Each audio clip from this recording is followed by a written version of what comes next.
A gorgeous afternoon for football in the coastal town of Savannah, Georgia, as Savannah State takes on Fort Valley State to see who will stay on top of the SIAC Eastern Division.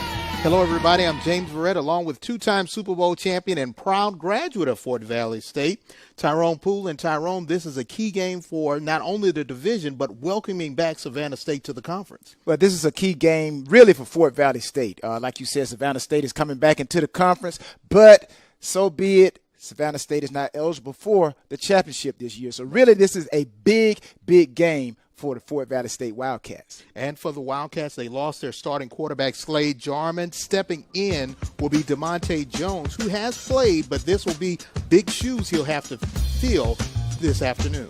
Well, Jones, just like the old saying goes, next man up. We all know that. It runs in sports. It runs in corporate America. Just because the starter goes down, the backup, the person that's next in line has to step up. So Jones has to step up and keep that offense for Fort Valley State trickling. And the current SIAC Offensive Player of the Week, D'Angelo Durham, over 150 yards last week, but he is the spark for this offense. Now, when you say ground and pound, that is what Savannah State is doing. They are running the ball down your throat. So Fort Valley is going to expect Durham to get the ball. Fort Valley is going to expect that offensive line for Savannah State to block, and they are here to stop the run. Senior day for Savannah State, and welcome back to the SIAC. Winner of this one will have sole possession of first place in the Eastern Division. We'll have the kickoff coming up next.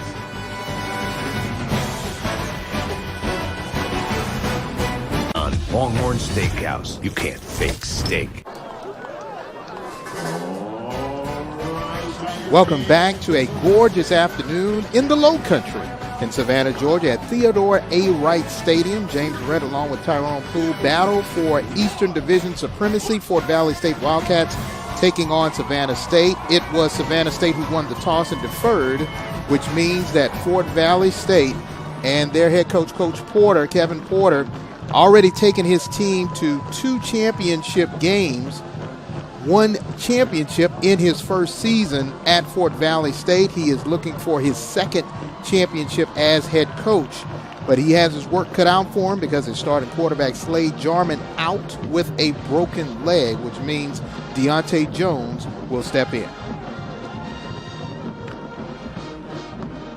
And for Savannah State, Sean Quinn in his maiden season at the helm for the Tigers, he has them off to one of their best start in the last 20 years. Remember, they were in the MEAC for close to 10 seasons. They moved back to Division II, back to their home conference, the SIAC, not eligible for the conference championship or Division II playoffs this season, but definitely setting the table, Tyrone, for what should be a powerful team in the conference.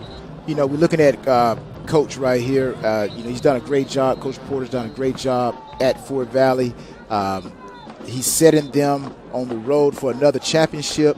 Done a great job. Great institution, great players. Savannah State, Coach Quinn coming in his first year. You know, Savannah State wasn't picked to be at the top. They were actually picked to be at the bottom, but Coach Quinn and those Savannah State players said that we got something to say about that.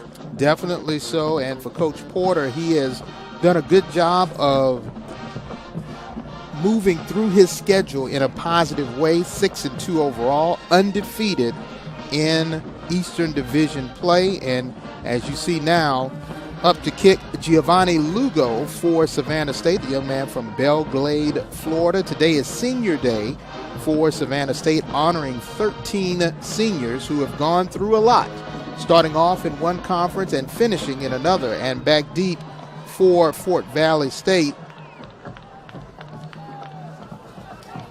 we have Malik Root. And Lugo is ready to kick it off, and we are underway in Savannah. Jamari Clark will take it, and he is knocked down at his own 17-yard line, and that's where the Wildcats will take over under the direction of DeMonte Jones. Now, that was excellent coverage by Savannah State. Anytime you want to set the tone of the game, when it's kickoff, you set the tone with kickoff return with kickoff return. Here, Savannah State had a good coverage. Now, DeMonte Jones doesn't come off of the bench cold. He has participated in 5 games. He has 5 touchdowns as opposed to only 2 interceptions this season, and he has also subbed during his time as a Wildcat.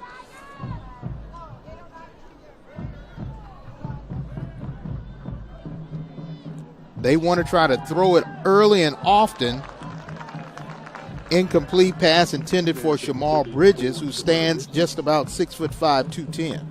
Yeah, now how you miss a receiver 6'5", but you know what? This is what you want to do if you're Fort Valley. Jones hasn't really played. German is the guy, so we got to get Jones into the game. So what does Fort Valley do? They go to a pass to get him, to get the rust or get the nerves out of the system.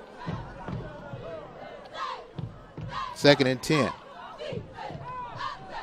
Jones getting some pressure on the backside. The ball is loose. Recovery, Savannah State. And that defensive pressure, Salik McCray with the fumble recovery, and the Tigers are in business on a short field. Yeah, McCray may have gotten the turnover, but it was that front 7, that blitz that caught Fort Valley looking from the blind side. You see it coming in right here. Jones looking, comes in, great play. Ball is loose. Savannah State picks it up. Demarius Rogers. Rogers, yes. Roger comes in, knocks that ball out. So now Savannah State has put themselves very quickly in 2 teams that are 4-0.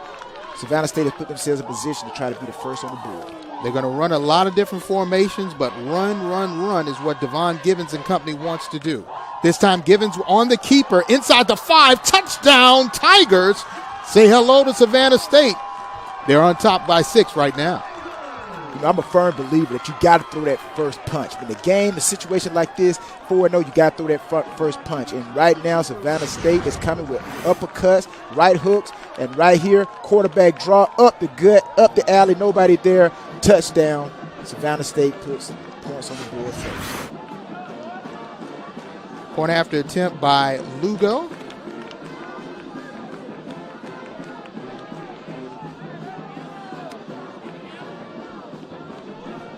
Kick is up and good. With 14:37 left to play, it is 7-0, and Givens was just really not touched, but let's take a look at the sack. But when you pay attention, it's only a 4-man rush. Now, if Fort Valley cannot handle Savannah State's 4-man rush today, Fort Valley State is going to be looking for a hard game. But again, emphasis on the sack. It gives Savannah State an opportunity to score. Givens goes up the middle, puts the score on the board for Savannah State. Wide open. Look at a hat on the hat. Nothing you can do about that. Touchdown. Quick and easy, just the way, as they say, they drew it up in practice. Turnover, get off the field, give it to the offense, and they score quick. You know, it was all set up with that kickoff coverage. When they came down, Savannah State got down, their coverage did not allow Fort Valley to get the ball to the 20-yard line. So right there on the kickoff, Savannah State set the tone with that first punch to let Fort Valley know, hey, we may not be eligible for the conference title, but you guys not going to walk in here and take it from our house. Lugo once again to kick it off.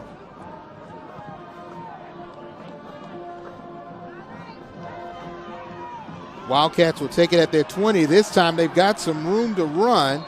And out of bounds is Jeffrey Mack on the return. That's about all you can do if you're Fort Valley. You want to come back, hey, you got to set the tone, get that momentum back. Savannah State has it, but Fort Valley, if they come down and get some type of points out of this drive, they can kind of balance that momentum back up. So Jones has to get the team down, try to get a score on the board. Good field position for the Wildcats. Ball at the 43-yard line.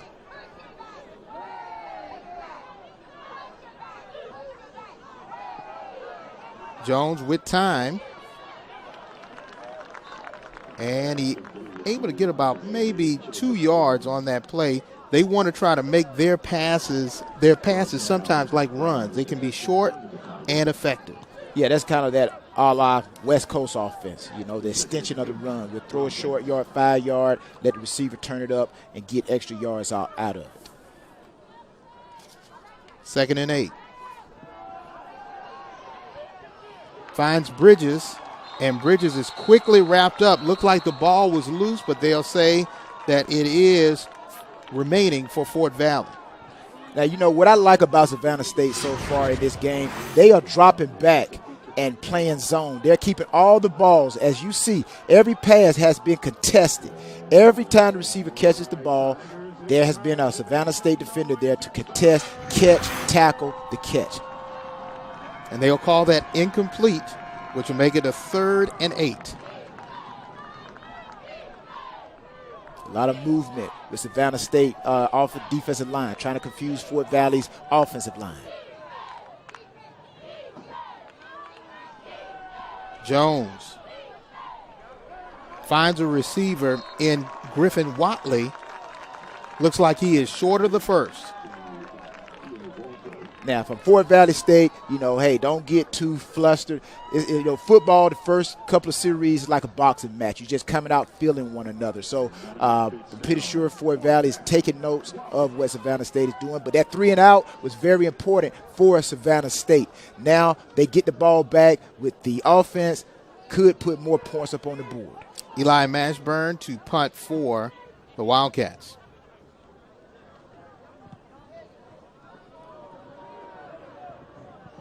And this one goes out and will be down at the 7-yard line. When we come back, we'll see if Savannah State can march down the field. Had a quick strike in the early part of the quarter. Can they continue right here on ESPN?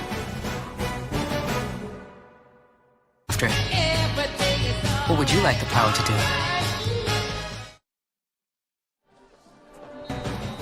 And with a 7-point lead, we see Devon Gibbons, the quarterback for the Tigers of Savannah State, native of Stone Mountain, Georgia, Stevenson High School, just a junior. This time the give to D'Angelo Durham, the reigning SIAC Player of the Week, goes nowhere fast. And they actually may have lost a yard on that play. Yeah, Durham is one of those guys that he's like sap on a tree. You just know that he's coming. He may not get there fast, but you know he's going to get there. So they believe in this guy. Is evident by their offense running more than they throw the ball. That's the type of confidence they have in Durham. Loss of 1. Don't let the shotgun fool you. They will pass, but majority of the time you're going to see them run that pistol-style offense.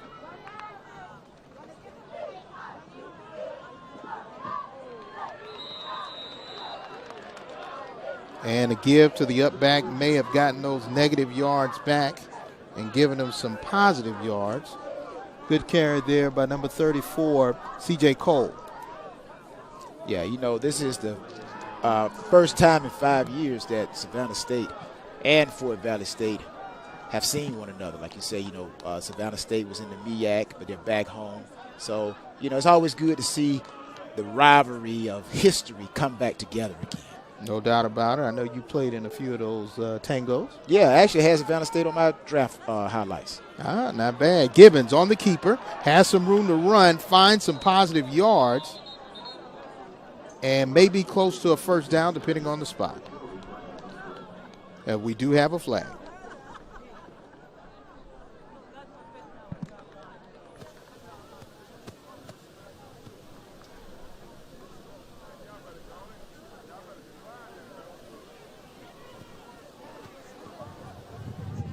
Holding. Offense. Number 52. That penalty is declined. The resulting play is 4th down. Did not get enough yards for the first.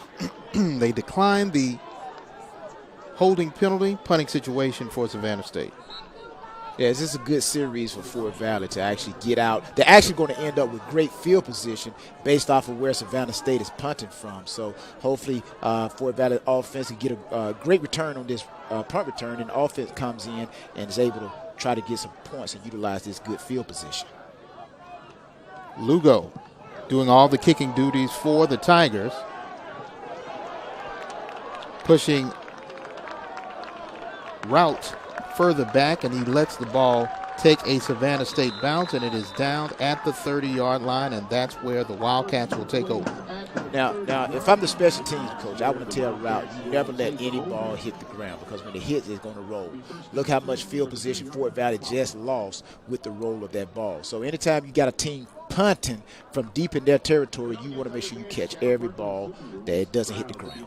So you want to fair catch it if you don't want to move forward. Fair but catch make it sure if you you're not catch going to run it, but do not let that ball hit the ground. Savannah State just picked up extra yards just with the roll. That's right. Jones in for the starter who is out, Slade Jarman, who suffered a broken leg last week. He is not even at the game because he's still nursing that broken leg. Pass and interception by Savannah State. LeJean Bozeman, and he's still running. Eventually slung down by Q.A. Walker, but another turnover, and Savannah State's defense gets their second turn of the day, and it looks like it's all orange and blue this afternoon. Now, this is the second time that Jones has thrown the ball high. He threw it high on the first attempt that he threw, and you see here, he throws it high again.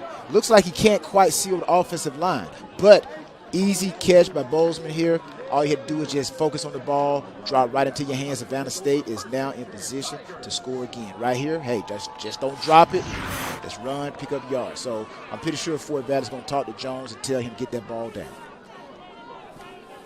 Gibbons now, ball at the 36-yard line of the Wildcats. Great field position for Savannah State.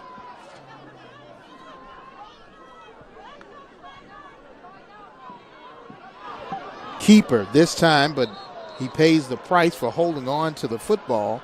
Antonio Golden right there speeding in to make the tackle.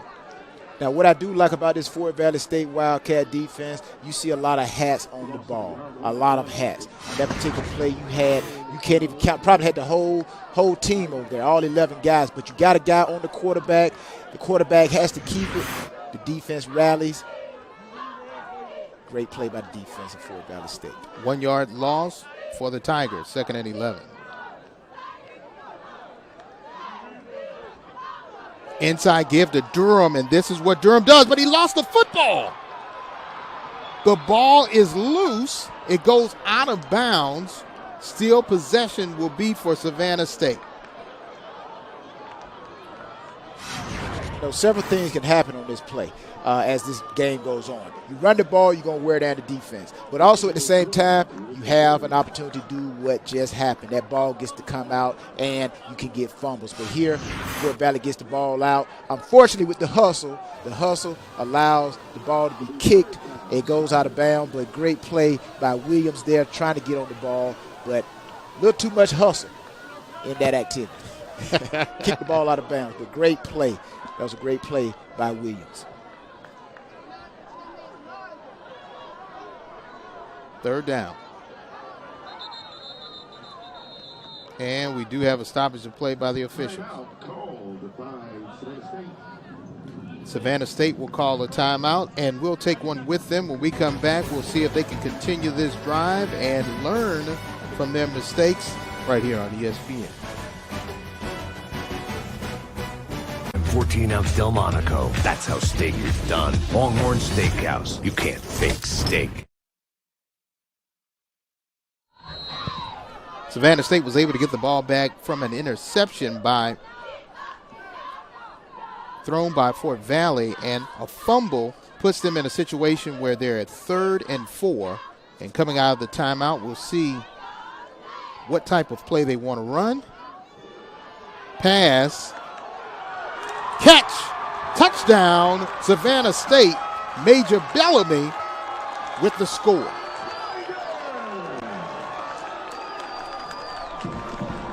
This team not known to throw the ball a lot, but when they do, they're very effective. Yeah, you're going to see right here, Fort Valley comes with an all-out blitz. When you come with an all-out blitz, you leave everybody in the secondary man-to-man, no help in the middle. Easy pitch and catch. Bellamy, Gibson to Bellamy.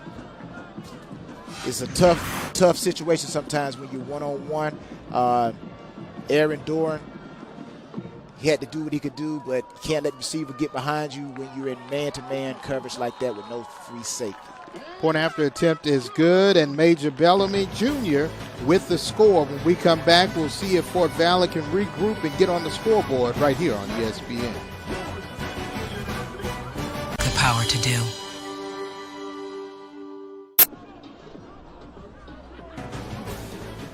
And for Major Bellamy and company, 30-yard touchdown strike to increase their lead with the point after attempt, which was good. 14-0 is your score, and we really barely got into the opening quarter. Turnovers have been abound between both teams, but the only team that has had to pay the price for those turnovers has been Fort Valley State.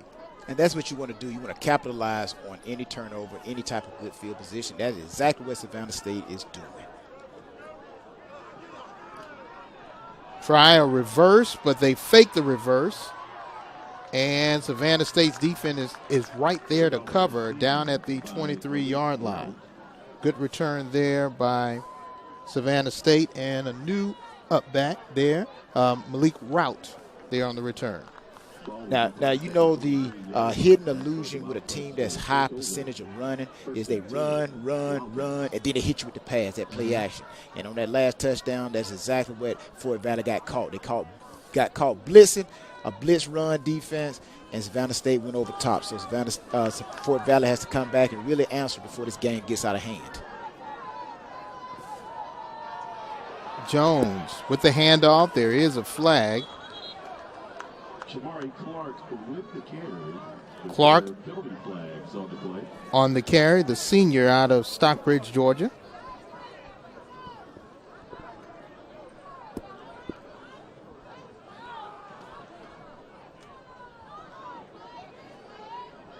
And it appears it may be a face mask. See what the official call is. Personal foul. Face mask. Defense. Number 58. 15-yard penalty. First down. You know, sometimes on these face masks, you know, that is kind of like obvious there. But sometimes the guys just trying to make a play and, you know, your fingers get caught up in the wrong place, you know, a little too high. So don't think it was intentional, just a guy trying to make a play, but nevertheless, it's a penalty. First down for Fort Valley, now out to their 36. Once again, run to Clark. And he's able to get some positive yards for the Wildcats. Now, if Fort Valley, if there's a team that can do it, Fort Valley State can do it. The difference between this year's team and last year's team was putting up 14 points a game. This team is putting up almost 38 points. So they can and they do have the ability to erase that 14-0 deficit. High snap, ball is loose. And it looks like Savannah State, for the second time in the quarter, able to get a fumble recovery. This time, Cam Brown with the fumble recovery. And for the third time, the defense is quickly coming off the field. 2 fumble recoveries and an interception for the team in blue and orange. Yes, you probably can score 38 points a game, but you cannot have turnovers like we're having now. Again, it starts with the center. The center, as you saw, was about to pull to his right, and sometimes that just gets the ball, the trajectory of the ball, too far away from the quarterback's body. Just like we saw there, Savannah State jumps on it. Brown jumps on that ball. Savannah State now has an opportunity to put yet another score on the board. I'm sort of happy that Savannah State, and you see DeMonte Jones trying to talk, but Savannah State doesn't have a turnover chain or anything of that because they'll just run out of them. So far, they would have used it 3 times. Exactly. Option play here. And Bellamy on the carry.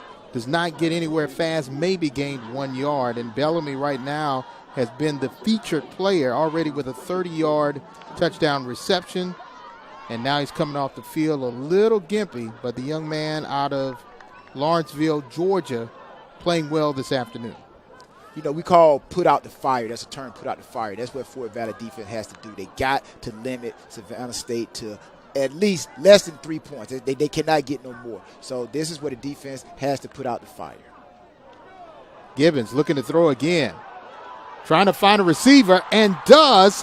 Touchdown, Imaji Carter. for Savannah State. Yeah, what did we come into the game saying? That Savannah State runs the ball a lot. Look like today they are throwing the ball a lot. So, again, great throw. Gibbons throws the ball. Perfect throw. Savannah State not only putting up 3 points, they're putting up touchdowns. All 3 turnovers have been touchdowns. And I don't care what type of sport you play, whether it's Little League or in the pros, you cannot have turnovers. And for both of those young men, Major Bellamy and Inaji Carter, their first touchdown reception of the season. And the point after attempt is good. And this has been just one thing leads to another. Fort Valley State turns the ball over. Quickly, Savannah State will say, you know what, we're going to score. Gibbons right there with opening the scoring. And then an interception for Savannah State. And that leads to another bomb to Major Bellamy. Not known to throw the football, but another turnover by Fort Valley. Uncharacteristic of this offense, but then also uncharacteristic. Gibbons throwing back-to-back touchdown passes. That's to Inaji Carter. Now, you know what I see on that footage, just what we saw there? Yes, there were turnovers, but how Savannah scored. Fort Valley didn't make them earn it. They gave up big plays for the touchdown, and that is not what you want to do. Not only do you turn the ball over, but you give them easy scores with big plays. And you see Coach Porter right there trying to talk to his offense. Being down 21 is not insurmountable, but it is a heavy deficit for the team in blue and gold. Lugo off to kick again, giving it to Clark. Clark trying to find some room to run, trying to provide a spark, and does. Gets his team out to about the 39-yard line. Good return for Jamari Clark. You know, if I'm the Savannah State family and friends, yes, we're not playing for the championship this year, but they put in a preview. What, next year's 2020? Or 2020? That's vision? Well, hey, Savannah State telling their friends and family. Here's the vision. Vision of what it's going to be like in 2020. We do have a flag on the return, and let's see exactly, but we also have a player down for Savannah State.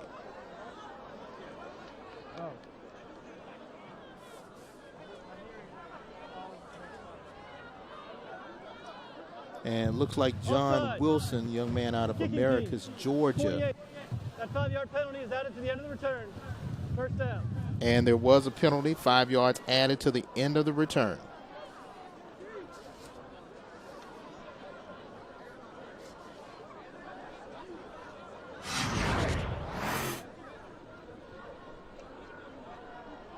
And it looks like he just falls and looks like he rolled that ankle ever so slightly. Yeah, that's the thing about football. You got bodies falling everywhere, and unfortunately, injuries can happen at any time. But it's always tough anytime you see a guy down. Let's take a look at the SIAC conference standings in the East. The 2 best teams right now, Savannah State and Fort Valley. We'll have Fort Valley taking on Albany State next week. And then you look in the West, once again, it may come down to Miles and Tuskegee, both with a loss in the conference. But Miles, the reigning champions, will have to deal with Tuskegee in a couple of weeks. Well, you got 2 big games coming up next week. In the West, you got Tuskegee and Miles, and Fort Valley playing Albany State. If Fort Valley doesn't do anything to rebound this game here, that sets up a great Fountain City Classic. Oh, no doubt about it. Fountain City Classic in Columbus, Georgia. Everybody comes out. They used to call it what, the Country Classic? I've just known as the Fountain City Classic. The Country Classic. Call it what you want, but it's going to be heck of a football game next week if Fort Valley can't do anything to try to win this game. Yeah. No doubt about it. So it's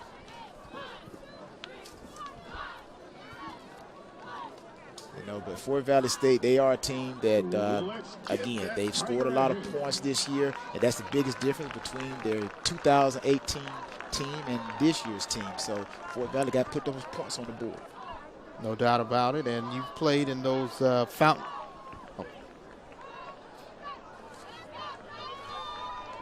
played in a number of those Fort Valley State versus Albany State Classics. Next week, how important is that game? Well, right now, if you're Fort Valley State, you're not even thinking about the Fountain City Classic. You're thinking about how can we put points on this board. Right now, this game against Savannah State is on their mind. But if I am thinking ahead, you know, that Fountain City Classic, you know, you got two teams with the same colors. It's a rivalry. So that says it all right there. Get your tickets early. Get them early. It should be a barn burner of a game because that may decide the Eastern Division since Savannah State is not eligible for the championship. So now players off the field. He did walk off on his own power, and we're happy to see that. There he is getting some help from his teammates. And now Fort Valley taking over at their own 43-yard line. Run goes nowhere fast for Contavious Thomas, met by a sea of blue shirts. Leading the way, Desmond Young out of Ironton, Ohio.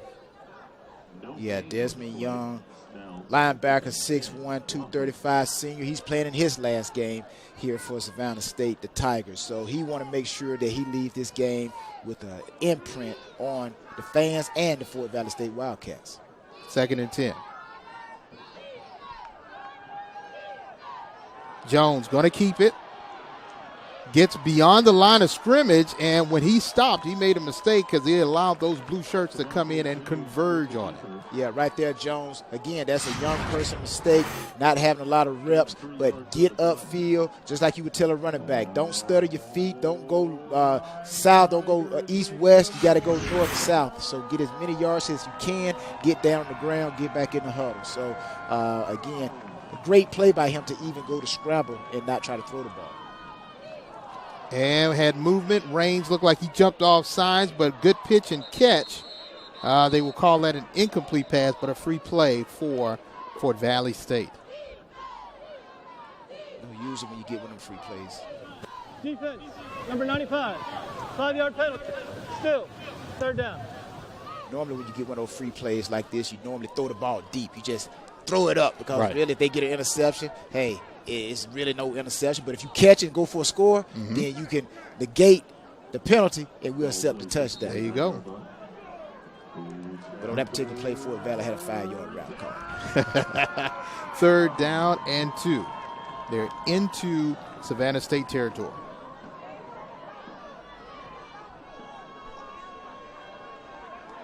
Looks like they're trying to change the play with 3 wide receivers on the far side and 1 in Bridges on the near side. Looking for Bridges. Finds the 6'5" receiver out of Jacksonville, but incomplete. I think that was Robinson there. Oh, Walker. Great Walker there with great coverage. I'm sorry, that was Beach with great coverage for Savannah State to get that ball out. And that's how you want your defensive backs to play when they're man-to-man on what is considered a big receiver, good receiver, Walker. Great play by Savannah State's secondary by Beach, number 7. Second punt of the day for Mashburn. And short punt, and it is down at the 26-yard line, and that's where Savannah State will take over with 6:18 left to play in the opening quarter with a 21-point lead. I don't think anybody came into Wright Stadium expecting to see the Tigers race out like this. Now, even though Fort Valley State offense is scoring 38 points, now their defense is giving up 30 points. So, statistically, you know, there are some people that probably said, hey, Fort Valley defense will give up some points. And I'm pretty sure Savannah State, when they were getting ready for this game, said that, hey, we can score on these guys. Givens the give to Durham, and he goes nowhere fast. Leading the way, Antonio Golden with his second tackle of the afternoon. Now, if you're Fort Valley State, what do you have to do? Okay, you got to do what you're doing right now. Stop the run, limit them to plays. You know they're going to go to Durham. You know they're going to go to Gibbons. Stop them. get your defense off the field, 3 and out, get your offense great field position so that they can get some type of momentum going. But you know that number 1 for Savannah State is going to get that ball. Loss of 2, 2nd and 12. Throwing it again. Almost made the catch. Was Major Bellamy, but it really was behind it. Yeah, you know, there's three factors I always say got to be done in a football game. IQ, emotional, you got to keep that down, EQ, but the greatest one is the AQ, adjustability. And right now, Fort Valley is not quite making that adjustment to the passing game of Savannah State. So if Fort Valley wants to limit Savannah State from adding to that score, make that adjustment, talk to your DBs, make sure they stay high and tight and try to eliminate those big plays. 3rd down, 12. Gibbons going to throw it again, but this time he's going to keep it and does not get very far, maybe to the original line of scrimmage, which will set up a punting situation for Savannah State. Now this is what you want. Okay, it's 3rd down. We got to get off the field, get the quarterback off the spot, make him do something he doesn't want to do. They want to throw the ball. He had to run, rally around the quarterback, limit the 1st down, make Savannah State punt. This is one way, like I said, how you get back into the game. Make them go 3 and out, get the offense good field position. Now the offense job, let's go down and put some points on the board. Lugo to punt. Return by Moore. Moore trying to find some place to run. Flags abound everywhere. So let's see exactly what the call is, but he is down at about the 41-yard line.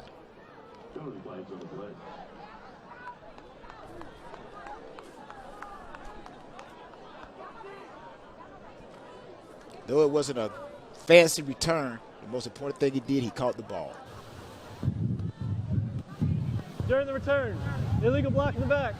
Receiving team, number 16, 10-yard penalty, 1st down. A lot of self-inflicted wounds for the Wildcats early in this game, Tyrone. Yeah, and like I just said, he caught the ball, but that penalty is almost like he did catch the ball and it did bounce. So he gave Savannah State penalty yards that pushed the offense back. So again, Fort Valley got to get some rhythm with this offense. Even though we're still in the 1st quarter, you want to try to have some momentum. Get started very quickly in this game for the Wildcats. Jones goes to the far side into the sun, finds Q.A. Walker for the reception. Yeah, Q.A., we're going to have a question and answer with him, and we got to find out, hey, he's probably saying, you guys got to get the ball to me. He's a playmaker. He's one of those wide receivers that German was throwing to. That's why German had those 2,099 yards. He threw over 2,000 yards because he had receivers like Walker. So we got to get Walker into the game. So Jones has to get the ball to the playmakers. Inside give to Thomas, and he may have gotten 1 yard to set up a 3rd and long. Now, see, that's the thing when you know you don't have your starting quarterback. Again, German not being in the game. Savannah State probably laying back, saying we're not really worried about the pass. Let's concentrate a little bit more on the run. So, again, this is where Jones has to step up and play the best game that he's ever played as a quarterback. Fans are starting to get hyped for this 3rd and long. Shuttle pass to Thomas, and he's able to get some positive yards, but let's see, depending on the spot, if it'll be a 4th down or not. Looks like it will be 4th down, and punting situation again for Fort Valley. Yeah, again, sometimes these games, you know, the offense still has to feel what's going on. Again, you got a new quarterback in. Even though he's worked this whole week, Coach Porter he got his guys ready. They've been here before. They know what to do. They just have to settle down and make plays. Mashburn got close to being blocked, and fair catch called by Inaji Carter.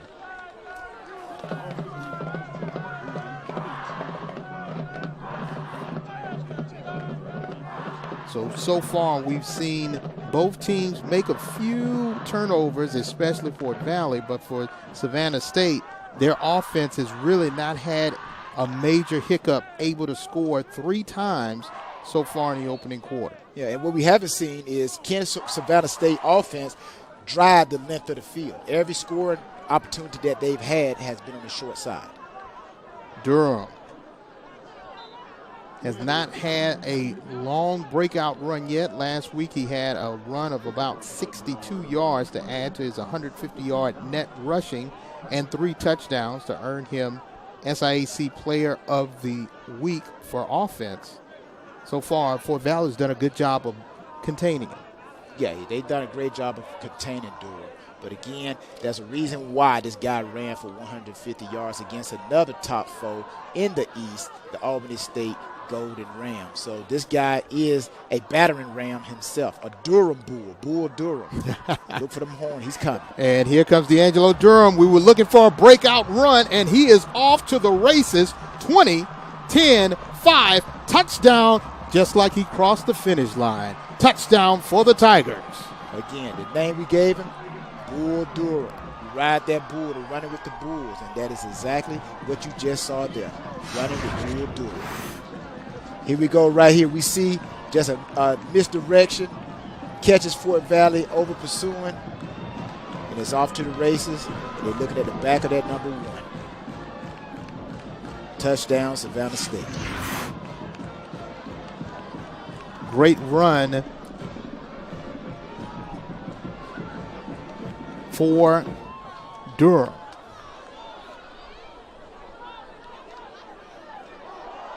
High snap. Lugo's going to try to do something with the ball, and he just makes sure that it stays down, so the point after attempt is not good. But that touchdown from D'Angelo, he's saying, I'm like a train. I'm still going.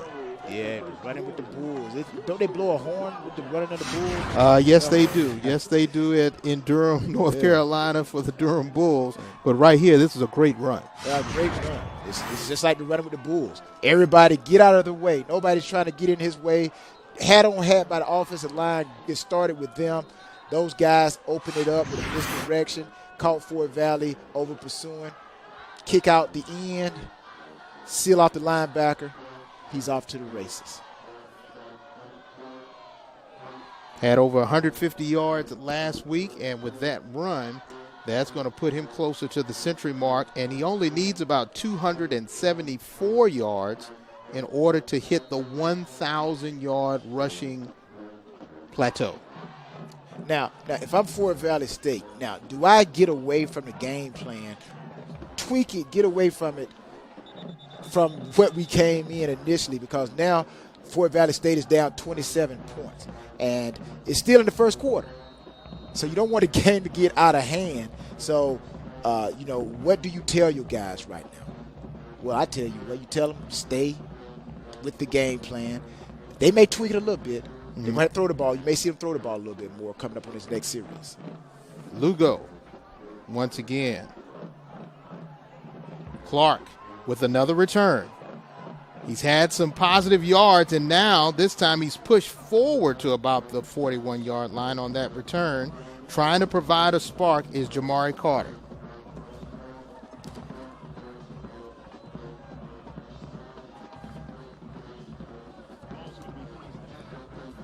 And I'm pretty sure Jamari Clark wants to return the ball on kickoff return, but you don't want to see too much of your kickoff return unit on the field. That means the other team is scoring. That's right. So I'm pretty sure Jamari Clark appreciates all of the opportunities, but as a team, that's not what you want to see.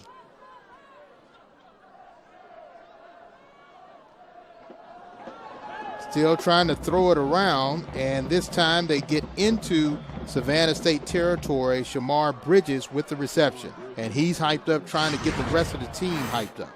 Yeah, again, little play action here. Jones, he zeroes in all the way with Bridges. He did not take his eye off of Bridges, and he has to watch that. Do not zero and target the receiver, because the defense is reading your helmet, and Fort Valley cannot afford to have any more turnovers. Ball now at the 44 of Savannah State. Throwing it long and too high, intended for Bridges again, but that one over his head. Again, balls are selling. Don't know whether or not he's throwing off his back foot, talking about Jones, but the ball is selling on him an awful lot today.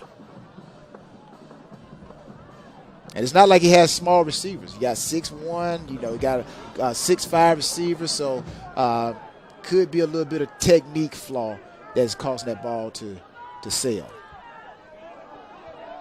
Run to Contavious Thomas, and Thomas loses the ball, but offensive lineman right there to land on it, TJ Faust. And for Faust, this is a homecoming of sorts because he's an Atlanta native, but he played at Savannah State and transferred to Fort Valley State. Well, you stayed in the SIAC, so we know he loves the SIAC. No doubt about it. Fort Valley State or Savannah State. First year back for Savannah State after 9 seasons in the MEAC.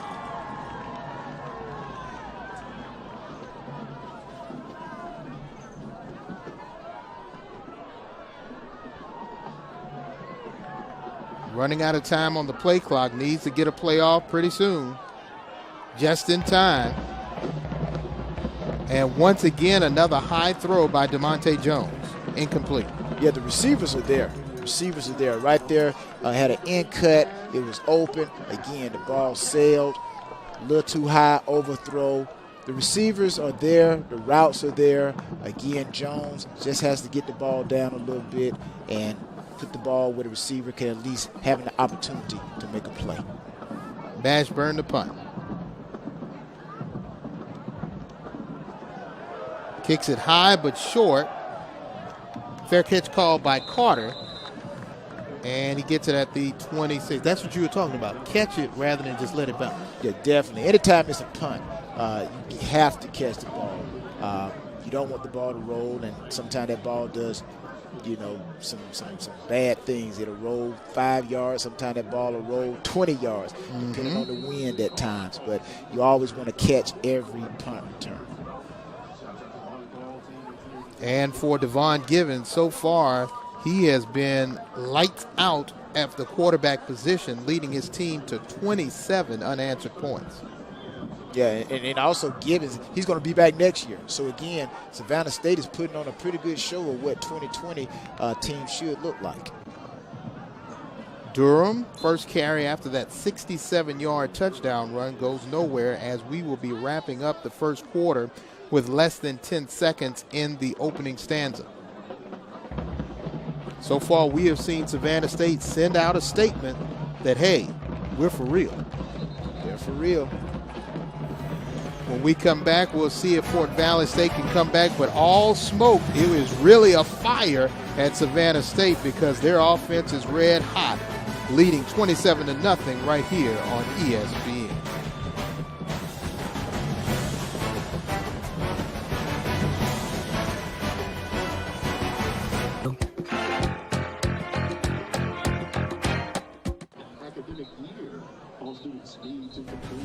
And you see Coach Porter, Kevin Porter for Fort Valley, trying to find some way to try to get into the scoring column as they trail Savannah State 27-0. And this is the first time in 5 seasons that they have played on the gridiron. And for Savannah State, this is great homecoming. This is senior day, but it's a homecoming feel because previously in the MEAC, they would have to travel to Delaware, to Maryland, to D.C. just to play games in the conference. And right now you see D'Angelo Durham trying to keep his feet, trying to approach that 100-yard mark. He already has close to 80 yards rushing. Yeah, see right here, the only thing that saved Fort Valley on this play you're going to see is what they call the turf monster. Turf monster comes up to help Fort Valley out right there. Other than that, he probably would have picked up another 5 yards. But Durham, Bull Durham, had them horns down, and he was running for the Bulls again. I think D'Angelo would like that. He may not have seen the movie, but I think he'll like that. He's like, what are you calling me bull for? He ran like one. He's already at 85 yards rushing. Gibbons on the keeper, able to get to the line of scrimmage and maybe gain 1 yard. Yeah, this is going to be one of those games where they say the greatest ever comebacks.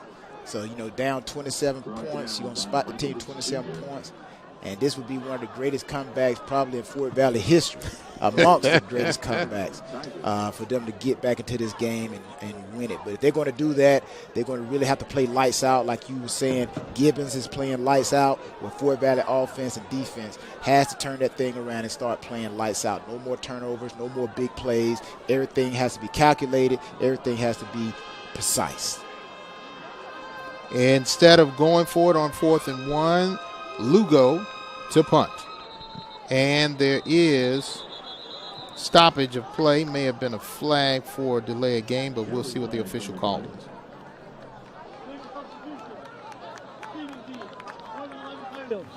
5-yard penalty. Results in a first down. Illegal substitution on Fort Valley, which gives Savannah State a first down. Now, giving up big plays, you're giving them turnovers. Now you add on to it by giving them a first down with penalties. That's a trifecta. You can't do that. You can't do that. If you said, when they say shooting yourself in the foot, that's what they mean, shooting yourself in the foot. Turnovers, big plays, and penalties. And those are self-inflicted wounds. It is self-inflicted, and for Devon Gibbons going off, he thought, oh, we didn't score. Now he gets another chance right here in the opening part of the second quarter. Give to Durham, and Durham gains about 3, and he's getting closer to that 100-yard mark. He needs to get 274, 75 yards to reach the 1,000-yard mark. And the way he's running today, he may get close to 200 if they don't stop him. Yeah, he's going to have a big day if they don't stop what this offensive line and the offensive staff, the plays that they are calling, and the offensive line are executing. Look at that. You look at number 50 right there. Number 50, who we got right there, that is Dylan McLeod. Dylan McLeod. Got the face painted. You know, he's ready to block, ready to go and chew somebody up. 2nd and 8. On the option, Gibbons decides to keep it. Fort Valley right there to make the play. Majesty Hansberry there on the tackle. You know, that's the thing about football, man. Football allows you to, you know, paint your face, and the fans paint their face, and you have an attitude, and, you know, just be yourself. You know, like Patterson, 23, we just saw right there. Hey, he's ready to play hands on the hip. Let's go. Let's get it on. Gibbons, this time to throw. Ball is tipped. Could have been intercepted. Zach Anderson went through his hands, the young man out of Cairo, Georgia. Yeah, Zach got to come up with that. If you want to turn the tide, you got to turn the tide. We have an opportunity. And we do have a flag down.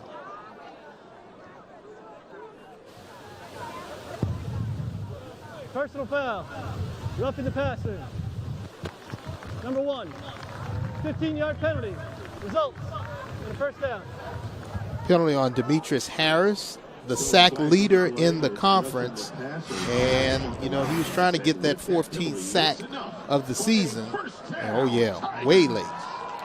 Yeah, and there's a little bit of selling on the quarterback as well. You know, football, again, they're beginning to take almost everything out of football. You know, a play like that, you know, Harris is just trying to let the quarterback know, hey, I was here. He just touched it. I'm like, come on, ref, let him play. But acting is a part of being a quarterback. Hey, some people got some great Oscars with acting, right? No doubt. And I know Coach Porter is like, hey, we got to stop these self-inflicting wounds. Gives another first down to Savannah State.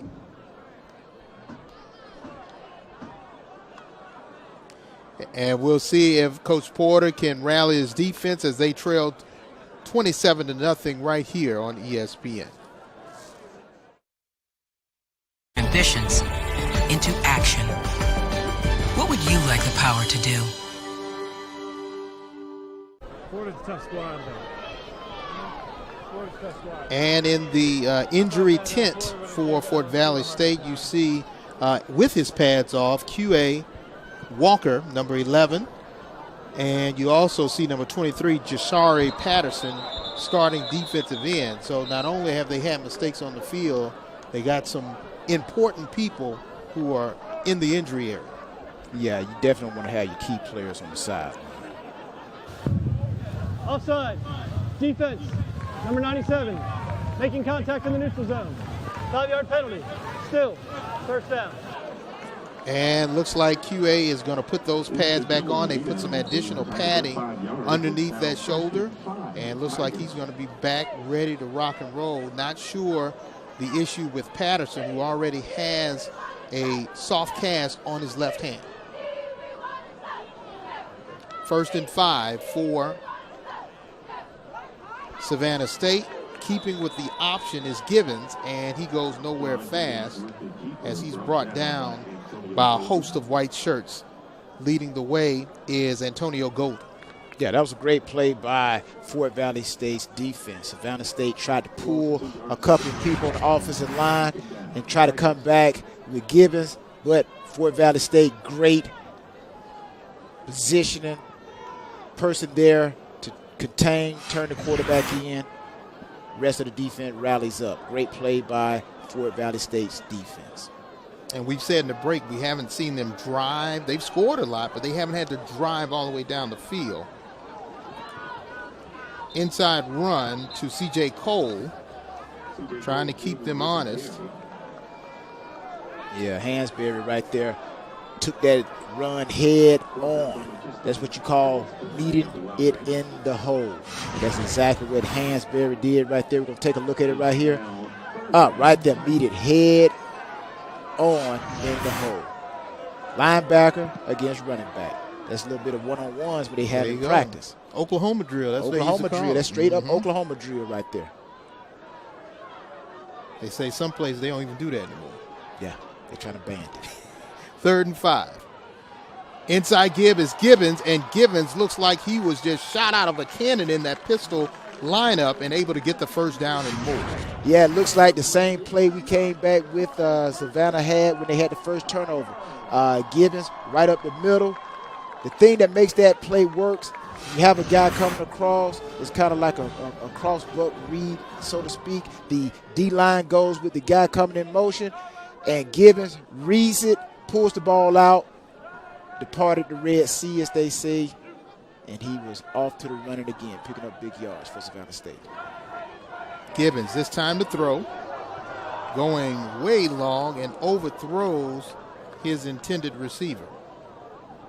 Looks like Cameron White was the intended receiver for Savannah State, and he's like, okay, I remember next time. I'll just keep running. Yeah, Cameron White was wide open again. We've seen this over and over and over. It's been repetitive in this game. The Fort Valley State secondary is allowing Savannah State's receivers to get behind them. Now, if Savannah State is a primary running team, you know they got a good running game. Now, if you allow them to be able to throw the ball, that just puts too much pressure on your defense, and your defense stays out there on the field longer than they're supposed to because the defensive coordinator can't call the right play. Givens this time keeping on the option. Once again, he just keeps getting yard after yard. This time first down inside the 20, down to about the 13 is Devon Gibbons. You know, not only can Gibbons throw the ball, but he can run the ball. Right here, he's reading that end. He's reading. It opens up. He pulls the ball back out, uses his athletic ability, lowers his shoulders, picks up big yardage for Savannah State, and these guys have a first down, moving again to try to score. They are inside Fort Valley's red zone, which is the 20 yards to the goal line. That is considered the red zone, or is considered the green zone if your offense. It's money time either way. Keeping is Givens. He's going to try to cut back, but too many white shirts on his back. Hansberry and company right there to make the tackle. Now, someone on Fort Valley State defense has to rise to the occasion and has to be that energy guy. Right there, we're looking at Hansberry. We just saw him earlier taking on the fullback coming straight up the hole. Somebody has to step up on Fort Valley's defense, and the rest of the other 10 guys have to pull energy from this one guy if Fort Valley defense wants to get back into this game and allow the team to get back into the game.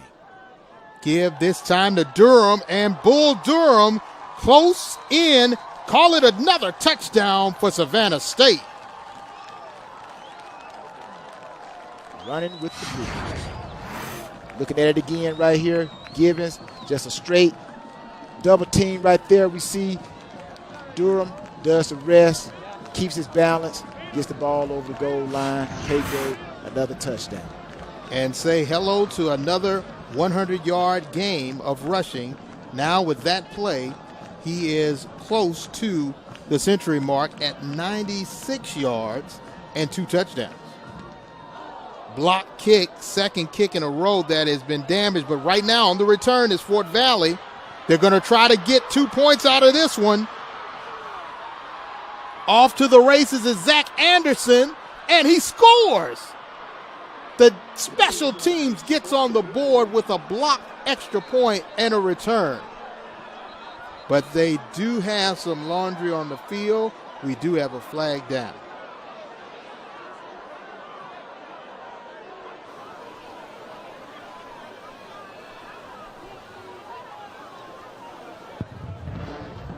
During the return, personal foul, blindside block, recovering team. That penalty negates the score. Try is no good. Once again, Fort Valley shoots themselves in the foot. They say, what's the old saying, when it rains, it pours. And you see Coach Porter, he's like, no, I don't want to talk about it. You know what you did was wrong. But you know, as a player, you're trying to say, Coach, this is what I saw, this is what I'm trying to do. But again, Coach Porter's looking at, hey, 33 points down. No time for mistakes. They get the block. That's a great layout by Tyler Moore there. And see right there, he hits the kicker. He hit Lugo, the kicker. And you can't lay out, you can't do that anymore. Well, you know, I'm over here in silence, and so, you know, I don't know what football is anymore. You know, it's not like he's trying to take the guy out. I can understand he's trying to hit him low, but again, he's just trying to make a play. He's out there playing hard. I just don't know about player safety. Players, I understand player safety, but again, football is football, and I can understand if he was trying to take the guy out, but again, I think he's just trying to make a block, help his teammate. But either way, it was wrong. And it negates the 2 points. And on the return, not a lot of yards. And now for the quarterback for Fort Valley, DeMonte Jones, he has his work cut out for him. Down 33 points, needing a rally of monumental proportions. Hey, you know, you made me think, you know, kickers, they always say, hey, I'm a football player. And then you have linebackers and D linemen say, you know, kickers are not football players. So what does that say right there? There are 2 fouls, both by the kicking team. Offside, number 48. That penalty is declined. During the return, personal foul, horse collar tackle, kicking team, number 16. 15-yard penalty, first down. And now Coach Quinn is like, you see the laundry right there. They had them pit back within their own 30, but now that will give them some positive yards, moves them to the 25. And now 1st and 10 for Fort Valley.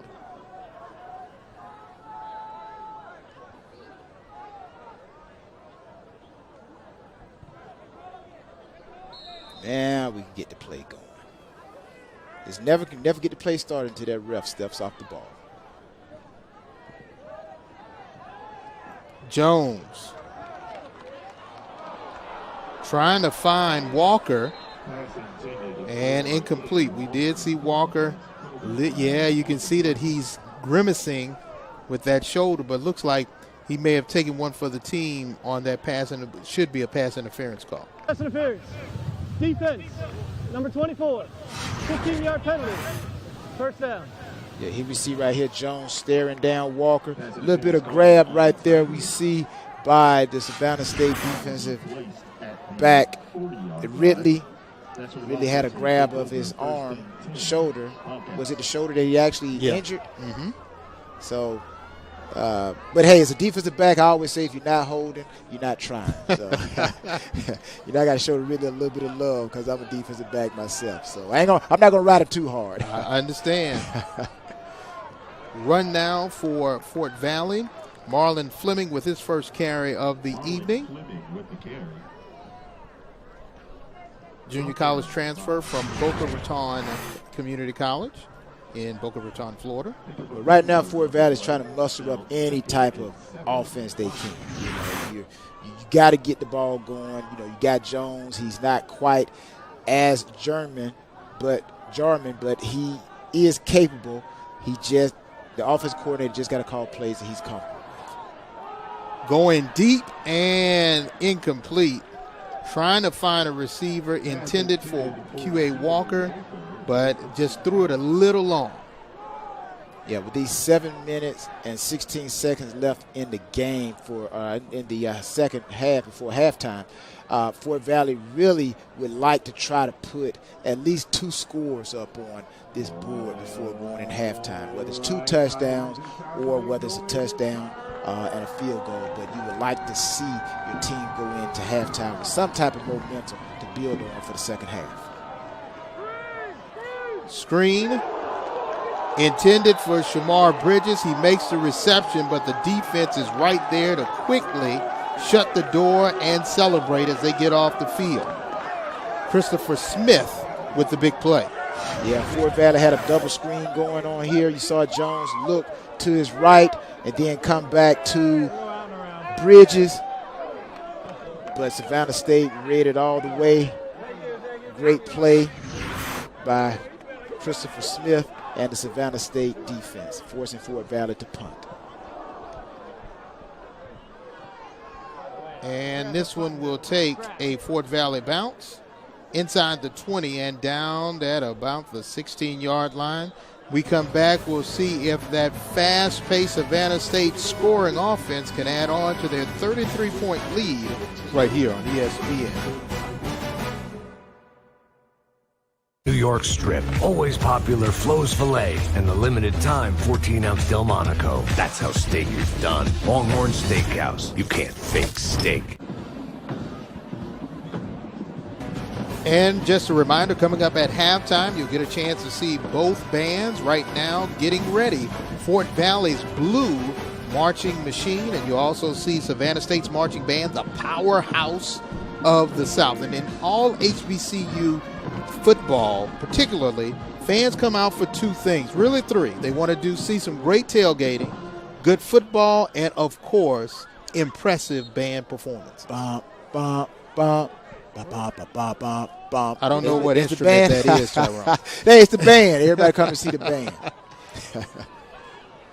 Savannah State trying to add on to a 33-point explosion against Fort Valley, led by Devon Gibbons, their quarterback, young man out of Stone Mountain, Georgia, Stevenson High School, and he has electrified this crowd along with his running back, D'Angelo Durham. And the young man, 6'3", 205, coach said that they wanted an offense that would be geared toward what Gibbons is good at, and so far he has proven he can throw it a little bit and, of course, run it. And that one goes way out of the way for an incompletion. But there is a flag on the play.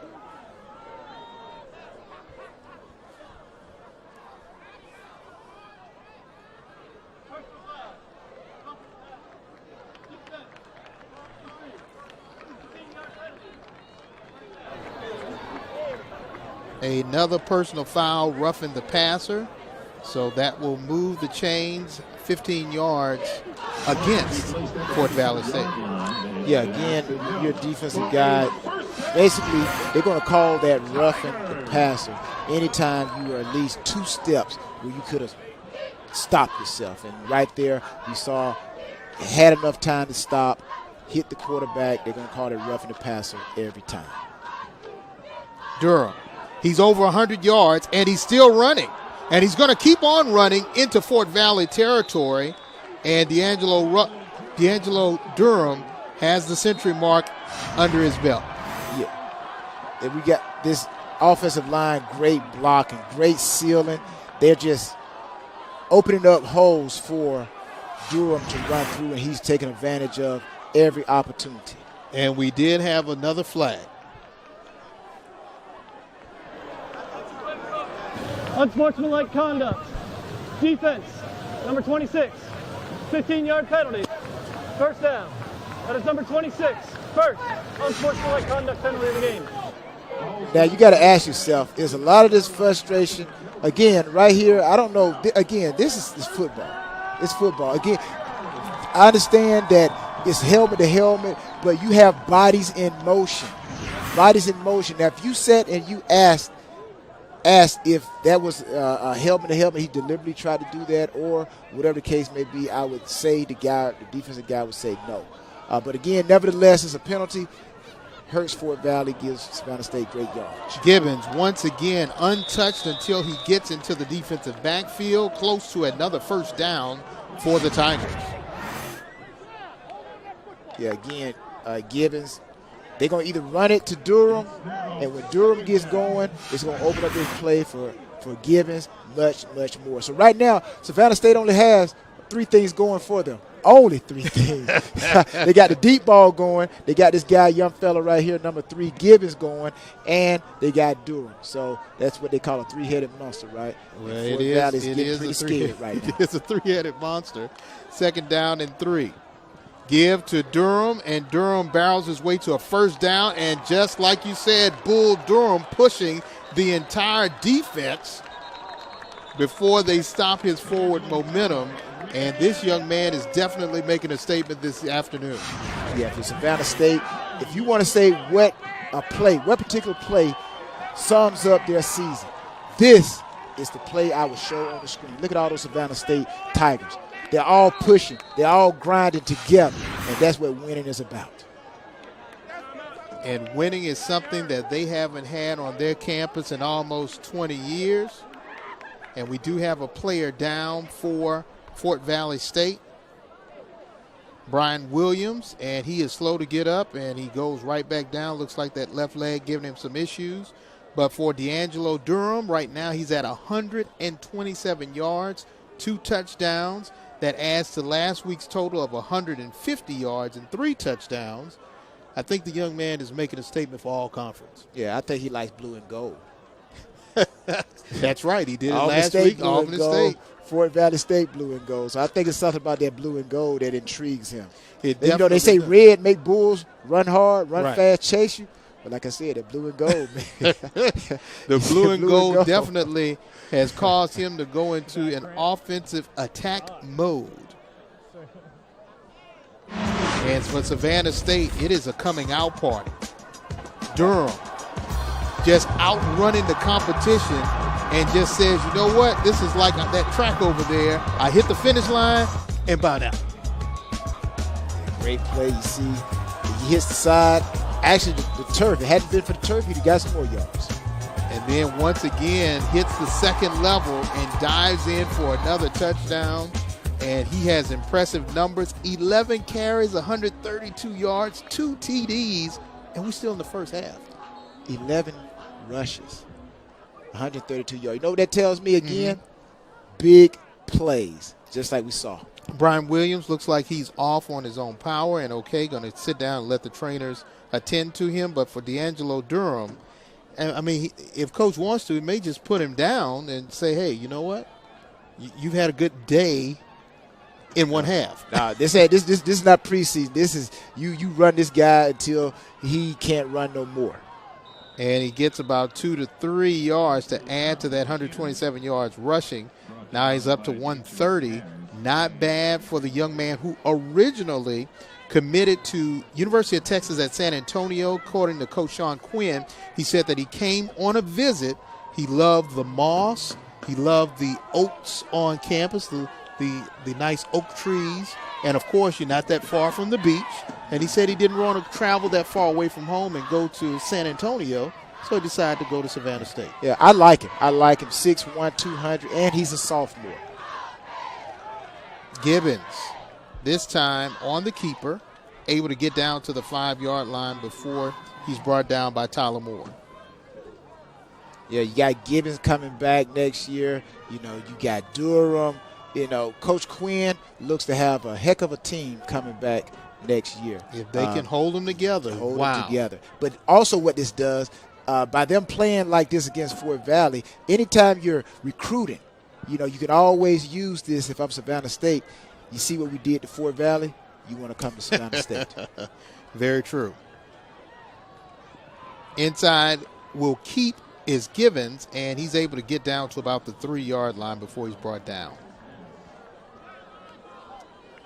So, it doesn't matter whether you're playing against your own conference or you're playing against someone out of conference. You always want to put on a great performance because you never know who's looking. There's always some parents who are probably scouting, some recruits that teams are bringing in. So you always want to put a good package, a good showing on the field. And right now, Fort Valley is not quite doing that with a 33-0. 4th and goal, they're going to go for it. Gibbons, nice flare out to the tight end. Touchdown. Way to go, Jonte Baker with his first touchdown of the season. The junior scores, and now they're going into the 40-point realm. And look at the Savannah State fans high-fiving all over the place. Another great play call by Savannah State, a throwback. Gets the quarterback like he's looking one way. Tight end blocks, sneaks out into the flats. Nobody's there. Easy walk-in touchdown for Savannah State. Good throw and catch. Baker goes in for the touchdown. And we do have another player for Fort Valley who is down, Albert Sharp, young man from Macon. He is down, and they're looking at his leg. Now, this is one of the guys you do not want to go down. This guy's 6'5", 250. He's one of those guys that's trying to stop the bull from running. Mm-hmm. So if you lose him, you lose someone that you were counting on to stop Durham and the running game of Savannah State. Now, we don't know exactly what the injury is. They're looking at the knee. You do a lot of personal training and working on people's physical makeup. Is there any exercises now that they've developed to really bolster that knee, that ACL, MCL area these days? When I was playing, what I tried to do, I always tried to work my primer muscle along with my secondary muscles. Now, when I say primer muscles, that means like the quads, your hamstrings. But the secondary muscles and ligaments and tendons, you would want to work them together. So what I tried to do was do a lot of stability, holding objects and letting the muscle or standing on one leg and allowing the ligaments and the muscles and the tendons to work together. But in today's strength training, they work so much on the primary muscles, the big muscles, that those muscles sometimes become so big and strong that they put a lot of stress on the ligaments and tendons. Lugo for the point after attempt. And when will you be teaching that physiology class? $1,000 a head per class. The PAT is good. And for those Fort Valley fans who came 2 hours and 45 minutes from Fort Valley, you see the cheerleaders there for Savannah State. They did not think they were coming into an ambush. And that's what they found, a 40-point ambush here in the opening half against Savannah State. And sometimes these are games that happen like this. You come in, and I'm pretty sure they looked at film, and the percentages were right. Percentages, they are 80%, 60%, 70% run. But Savannah State, great coaching staff, coaching themselves, looking at themselves and say, okay, we got to break our tendencies. They broke their tendency today. Fort Valley coming in expecting run. Savannah State gave them run, over the top, several big plays with some turnovers, and they have a 40-point lead.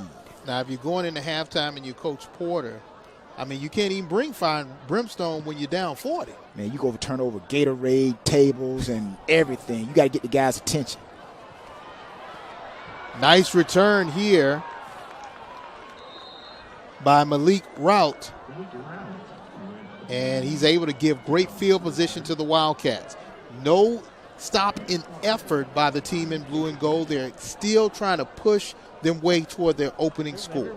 Yeah. Now, you mentioned going into half what Fort Valley Coach Porter, the staff, is going to do. Well, they're going to have a tough task because Savannah State's defense is ranked 4th in the SIAC, so it's not like they are easy pushover.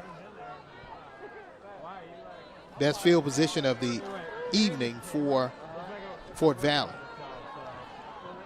Pitch and catch, this time successful to Shamar Bridges, and he pays the price as he's shellacked by Brian Roberts. Yeah, Brian Roberts comes up. That's what you call a textbook tackle. Shoulder pass, drive him to the ground, the way you teach it, but also a great catch by Bridges to hold on to that ball, knowing that he's going to get hit. Jones with plenty of time, now getting some pressure. And incomplete. Good defense by Savannah State, and great by Nyman Bozeman, able to bat that ball away. Yeah, again, Fort Valley is going to be forced to do something in the second half that they may not be good at right now with Jones. Now, if it was German, they probably would have, it's like Tom Brady. You can't count him out. But with Jones, this is a guy coming in to play in a position that a guy who threw for 2,000 yards is now out. Now you got to rely on the guy who doesn't quite understand where to quite throw that ball. Shuttle pass, and they get a lot of yards on this one. Marlon Fleming on the carry, able to get into Savannah State territory down inside the 30, down to about the 20-yard line. Also I'm thinking if I'm Fort Valley, what about a trick play right here? Something to try to catch Savannah State by surprise, something to try to get some type of momentum. They cannot go into the halftime with 0. We come back, we'll see if Fort Valley can get on the scoreboard before the end of the first half as they trail 40-0 right here on ESPN. What would you like the power to do?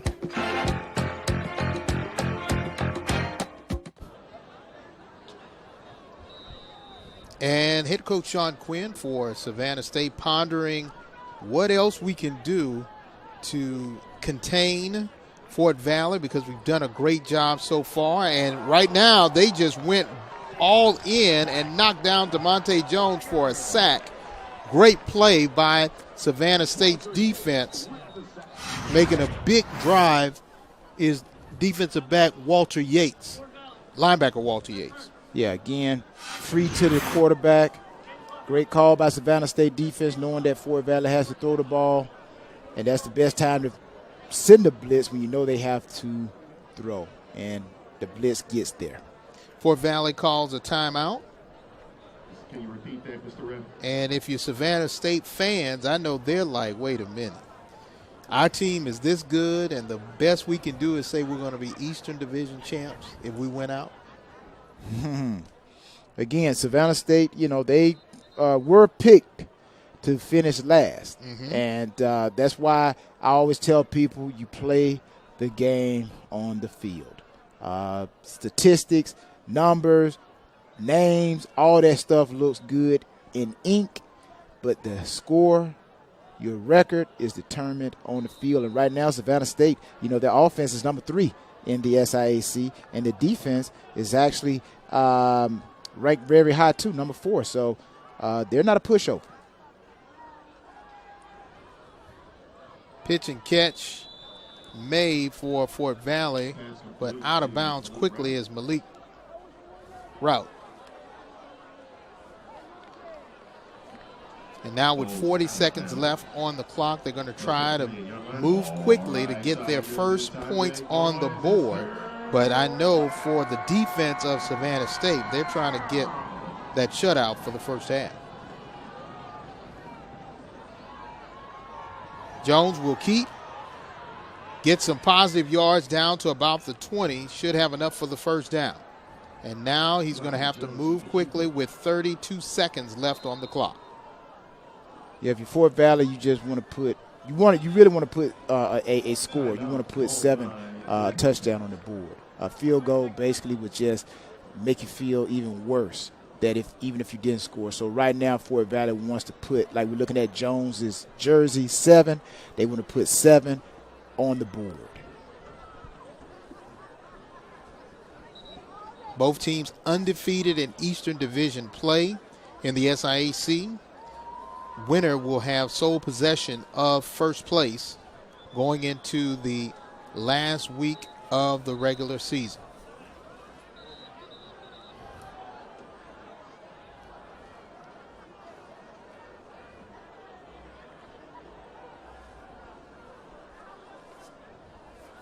And now Jones staying on the sideline, and they're going to try a field goal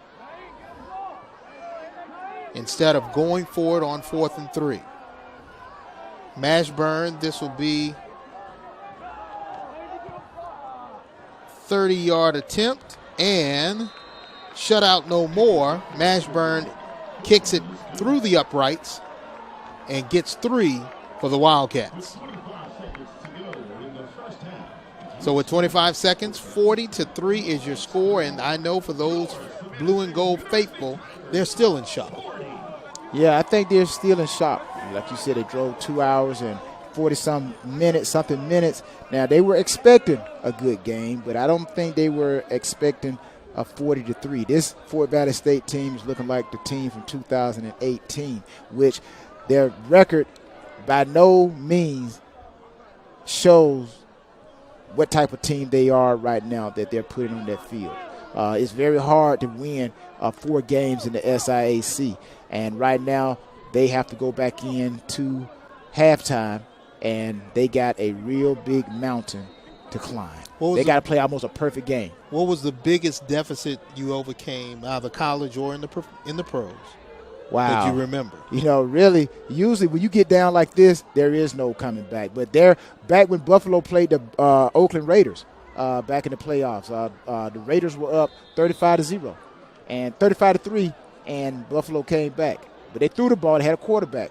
The question is, can Jones throw the ball for the Fort Valley State Wildcats in the second half? They're going to have to throw it early and often. 24 seconds, up back, catches the ball and kneels it, which means that Savannah State's offense gets one more chance on the field. You see D'Angelo Durham and company. His offensive line has propelled him to 128 yards rushing and 2 touchdowns for the first half.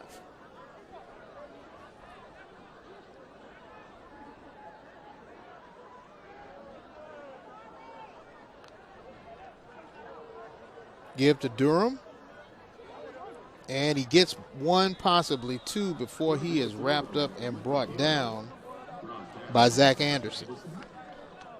And that will be the last play of the first half. And for those of you who are saying, wow, what did I miss? Well, you missed an impressive offensive and defensive performance by the team in blue and orange. 40 points in the first half. And for Fort Valley, they got to go back to the drawing board. But right now, the first half belongs to the Tigers as they ran and passed their way to a 37-point lead right here on ESPN.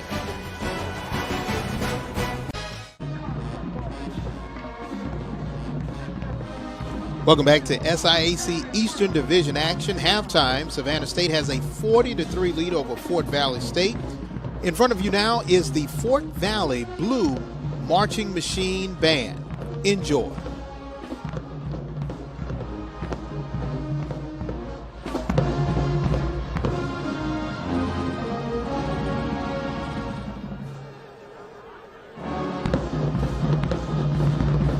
Give it up for the Blue Pearls. Now Savannah, Georgia.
World's never gotten enough of it.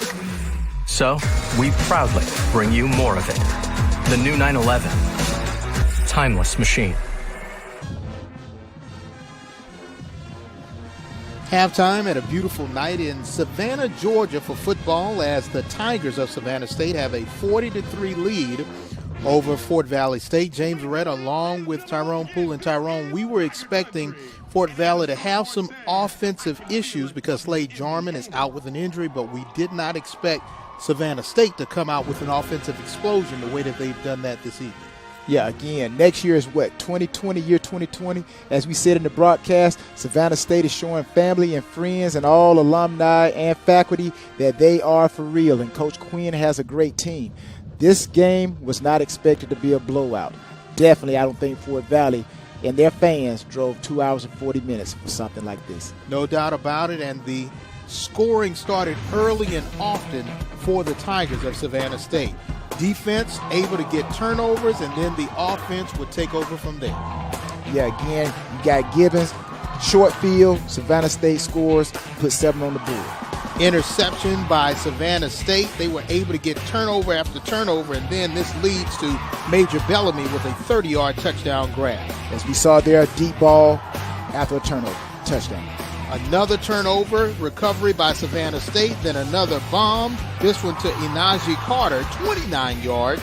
At that point, 21-0, and then a 67-yard run by D'Angelo Durham. And you say he's Bull Durham, and he was off to the races on that one. No leg, no knee lift on that run, but he still scored.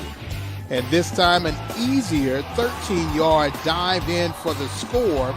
And they also scored with Javante Baker. And you see right here, 40-3, but look at those rushing yards. That football is always run the ball and stop the ball on the run, on the ground. And right now, Savannah State is having their day. Only 62 yards of Fort Valley State total offensively. And now we're going to take a look at Savannah State's marching band, the powerhouse of the South, along with some area high schools from the Low Country in Georgia. Enjoy.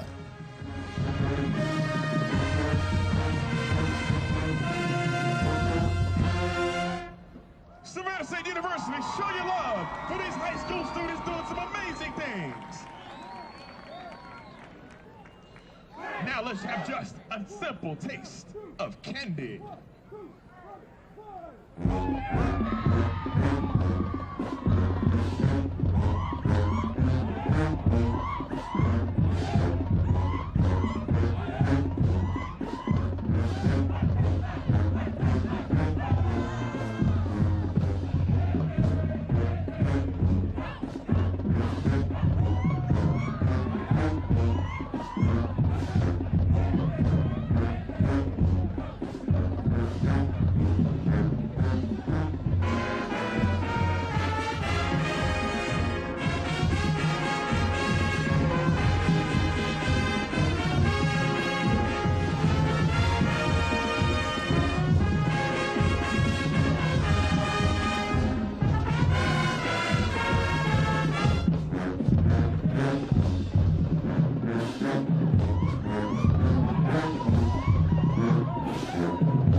world's never gotten enough of it.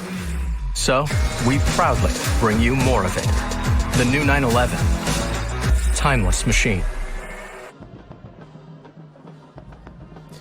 Welcome back to ESPN's coverage of the SIAC Senior Day on the campus of Savannah State, honoring 13 seniors for the Tigers: John Wilson, Cesar Benaby, Adorian Beach, Giovanni Lugo, Joe Boykin, Major Bellamy Jr., Tracy Gadsden, James Kicklighter, Desmond Young, and Travasius Jackson, Casey Wilson, Ronnie Johnson, and Awini Asave. Congratulations to those young men as they bid farewell to Savannah State. But the Tigers are rolling as the blue and orange have a 40-3 lead over Fort Valley State. Second half will be coming up shortly. And we see DeMonte Jones warming up, trying to see if he can bring his team back from a 40-3 deficit. You see his stats: 9 of 17, 61 yards, and an interception.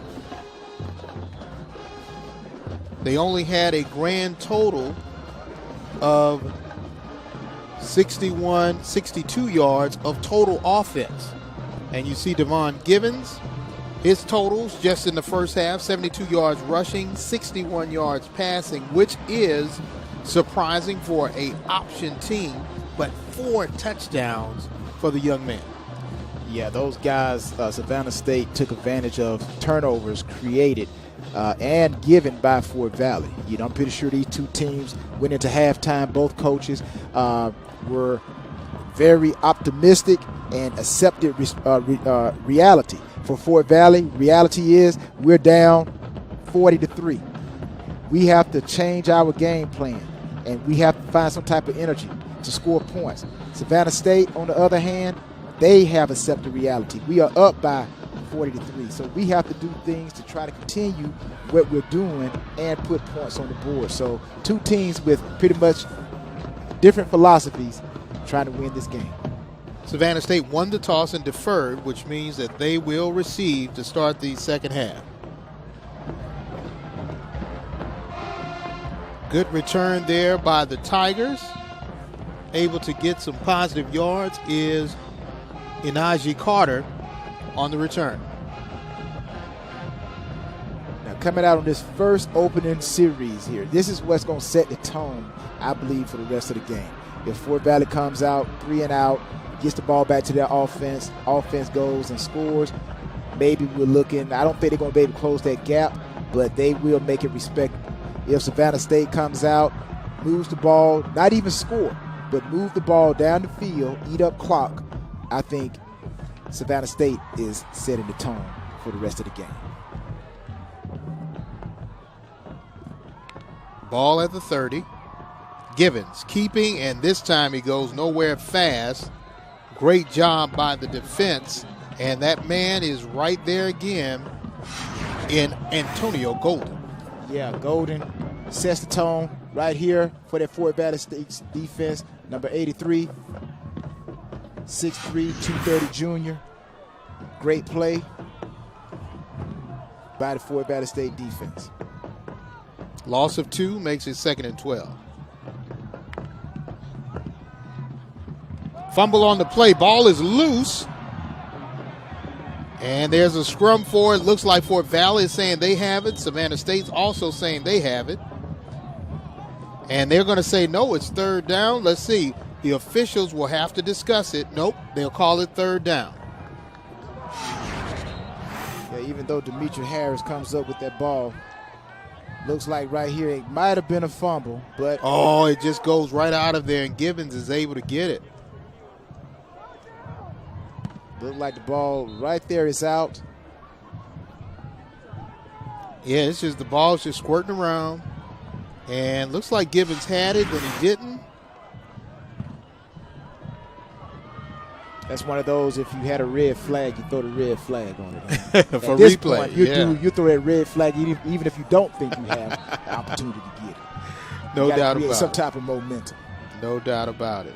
So the fast-paced offense that was able to put together 40 points in the first half right now in a little bit of difficulty on 3rd and 12. This time, Durham does not have a free pass through the first wave of defenders, and he's wrapped up after a 2-yard gain. Yeah, look for Fort Valley to get a strong dose of this guy right here, number 1, Durham. Savannah State is going to try to eat that clock up, and they're going to do it with the Bull Durham. You call him Bull Durham, and, that'll bring up a point we'll talk about a little bit later. Or maybe we call him Bull the Durham. Bull the Durham. All right, Lugo lets this one go awry, and he has to try to figure out a way to get out, but this time he's wrapped up for a loss. And special teams play big for Fort Valley to give them the ball back in great field position. This is what Fort Valley is going to need right here. They're going to need some miscues by Savannah State to give Fort Valley's offense the short side of the field. Right here, great tackle. Great tackle by Waller. Gives Fort Valley offense an opportunity to take the short field and to put 7 points. 6 by a touchdown, 1 with the extra point. Number 7 jersey of Jones trying to put it in the end zone.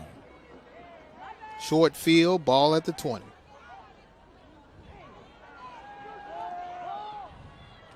And batted down. Good defensive play there by A.J. Beach. Now, again, this is what we would call the mistakes of a rookie. Now, we're going to watch Jones' head. He never looks off the safety. He has his eye on the receiver all the way, had his eye on Mack all the way, and number 7 for Savannah State, Beach, just read the eyes of the quarterback and broke on the ball. Getting some pressure. Gets pushed around but not down. He gets close to the line of scrimmage and brought down for a loss. Right there, big number 43, Desmond Young on the tackle. Yeah, now we said that this Savannah State defense was number 4 in the SIAC. Now, they are giving up just over 21 points a game. So, again, this is a tall task for Fort Valley's offense to try to score against the number 4 off defense in the SIAC. And I'm pretty sure number 43, Young, and the company going to have a lot to say about that. Getting some more pressure. And, looks like it could have been intercepted. Went through the hands of the receiver and also touched Brian Roberts right in the hands, and it was dropped. But we do have a flag.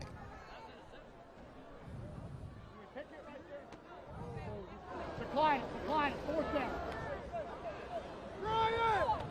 Holding. Offense, number 75. That penalty is declined. Resulting play is 4th down. Now, what I want us to concentrate on this play here, watch the receiver now. He might have thought he was going to get hit right there and kind of lost a little bit of concentration on that football. But either way, Roberts coming across, makes the tackle. Yeah, that's the football of old right there. When that receiver come across that middle, he get the alligator arms, the short arms. He start thinking about the hit more than that football. So I'm pretty sure Webb we do have a player down for Fort Valley. Mack.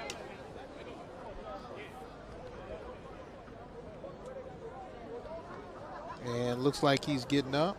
Physical ball game, to say the least. And both teams applying that physical pressure. And Jared Max is getting up, the freshman from Miami. Yeah, when you go across that middle, they used to tell the safeties and everybody in the secondary, when a receiver comes across that middle, let him know. It's kind of like you don't want to play like Jack Tatum. Jack Tatum used to play back with the Raiders. Stick'em day. Yeah. But you let them know when they come across that middle that, hey, this is my territory. Botched field goal attempt. They're going to try to throw it, and they do throw it out of bounds.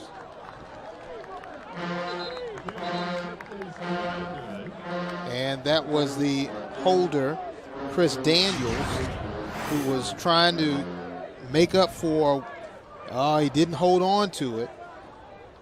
And at this point, he's just trying to run for it. Yeah, usually right here in a situation like this, they call it what they call fire, fire, fire. When there's a missed snap, they holler fire, fire, fire. Everybody hears that. What it tells the kicking team, we now run routes. You got a guy running deep. You got a guy running to the flats. And on that particular play right there, I don't think fire was called. And he threw the ball, but nobody was there. Now, here's something else. If that was third down, actually they could come back. I'm saying if it was third down, they could actually come back and run another play. That's true. But it was fourth down. Which means first down for D'Angelo Durham. And as you said, just like a bull, he doesn't go down. You're just not going to arm tackle him and bring him down. He makes a push, and look, even more. He's pushing even more. Yeah, this is what Savannah State does. This is their offense. They are ground and pound. And Fort Valley's going to get a steady dose of this. But Fort Valley comes up with a turnover, do they? They say that it was a fumble, and Fort Valley was able to get the recovery. Kenaji Thomas able to get the fumble recovery. Young man transferred from Delta State. Take a look at it here. Got the ball secure. Now, when you run up in that pile like that, one thing I would tell Durham, you got to put two arms around that ball. Because right now, Fort Valley defense, their coaches are telling them to rip, strip, knock the ball out. First man secure the tackle. Second man come in and try to rake that ball out, rip that ball out. And that looks exactly like what Fort Valley defense did on that particular play. Got that ball out there, got it back to the offense on the short side of the field. Jones. Nice pitch and catch for some positive yards, and looks like Malik Rout is injured. He's getting up a little gimpy. He only stands 5'6", 160, and now he's hopping off the field or trying to get off. Oh, he's trying to figure out a way to get off the field. Let's see, we take a look at it right here, see what happened.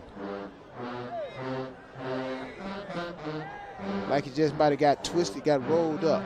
But either way, you don't want to see guys in agony on the field like that. That's when you know it's serious.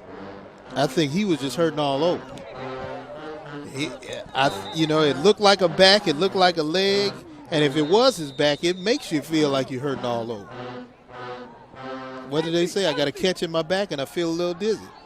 And he was feeling something. He was really feeling it. Second down and 10 for the Wildcats. They trail 40-3 here in the third.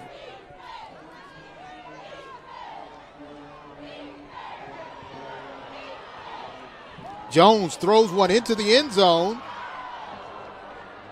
Touchdown, Wildcats. Great catch by Q.A. Walker, and he pays the price. That shoulder that we showed you earlier that was bothering him, he made the catch despite the injury.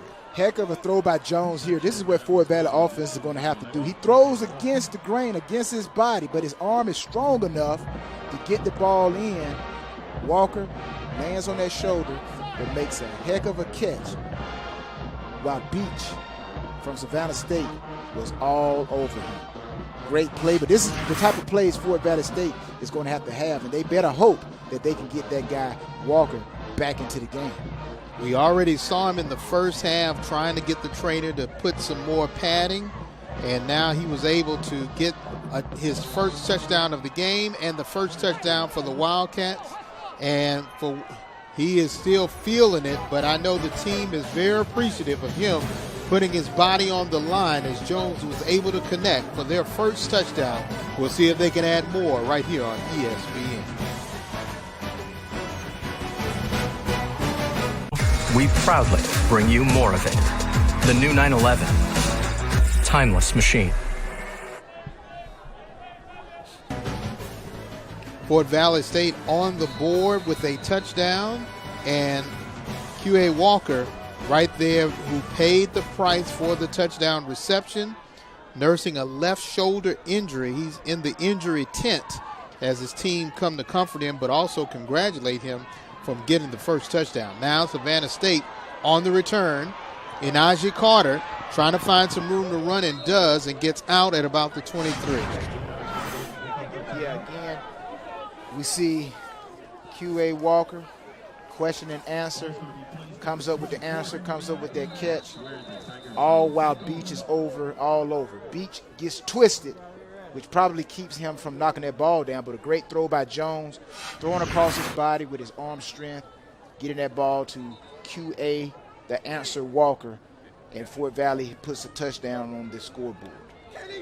And now for Coach Quinn and the Tigers, they want to try to score because all their 40 points came in the first half. And that is right. And just because you're up 30 points, that doesn't mean nothing. It's not over until it's over. Gibbons throws, and he throws long, way long. Pass intended for Adante Devereaux, but incomplete. Now, evidently, Fort Valley playing this defense of man-to-man against Savannah State's receivers, evidently they must feel that they can cover their receivers one-on-one. So, basically, if I'm Coach Porter, he probably told his guys, hey, guys, if we do what we know we can do and practice what we practice, we can get back in this game. We can make it respectable. And if Fort Valley can put up 14 points within this quarter, this game could be turned back into a good game. Gibbons has forever wide open, and he's going to outrun everybody. 30, 20, 10. Touchdown like a track meet. Devon Gibbons, finish line champion. Just when I go to say it could be a respectable game, a big play, just like Fort Valley defense has been giving up all this evening, Savannah State comes back with a big play again. That little hesitation right there with the jet sweep gets the defense to over pursue, and Gibbons, he shows everybody, hey, not only can Durham run, but you guys better find a nickname for me because I can run as well. Point after attempt for Savannah State. That may be the only chink in their armor because they keep fumbling it, and on the keeper is Gibbons, and he is not successful on that point after attempt. But he may have been a little winded after he took it all the way to the house, 76 yards, as they have a 46-10 lead right here on ESPN. We proudly bring you more of it. The new 911. Timeless machine. And for Savannah State, 46 points, and this is not their highest number as far as offensive output this season. They've been able to put 50 up in one game. Fort Valley trailing 46-10. They'll get the ball back, but for Savannah State, this is a coming out party to send a message. We may not be eligible for the overall conference title this year, but look out next year because outside of 13 seniors who are honored today, the rest of the team is coming back. Squib kick takes a high bounce, and Fort Valley will return. We do have a flag on the play, brought down at about the 33-yard line. Yeah, usually when you see a flag on kickoff, usually going to be on the receiving team. Holding or illegal block. Ball's going to be placed at the Offsides on the kicking team. Hold on now. That's where the Wildcats will take over.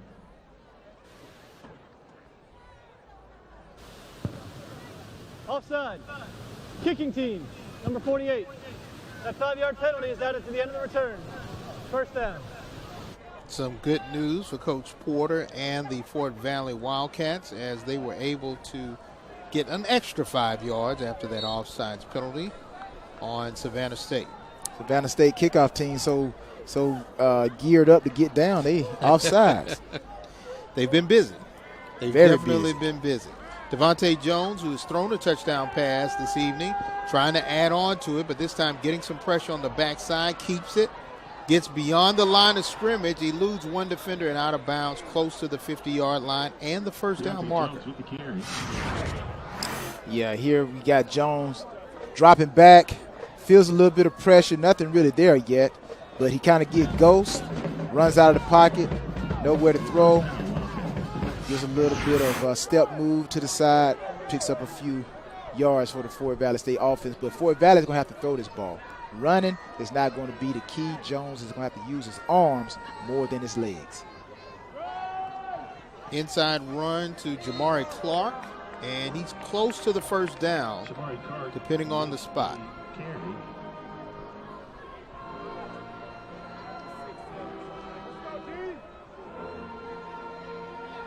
Now, these 46 points, if the score stands like it is, 46-10, and that's the end of it, 26 points averaging by Savannah State's offense right now currently, that 46 is going to make it jump up a little bit higher. And the 10 is going to drop Fort Valley's offensive production. Jones, incomplete. Pass intended for Ross, Joseph Ross. Again, most of the routes that I've seen Fort Valley throw today, they have been inside routes. So somewhere, again, the game plan was throw the ball over the middle. But that is going to have to change. They're going to have to adjust and try to get some plays on the outside, down the seams, but they got to get 20 or more yards. They got to get the ball into their best players' hands and let them run with the ball after the catch. Call it 3rd and 10.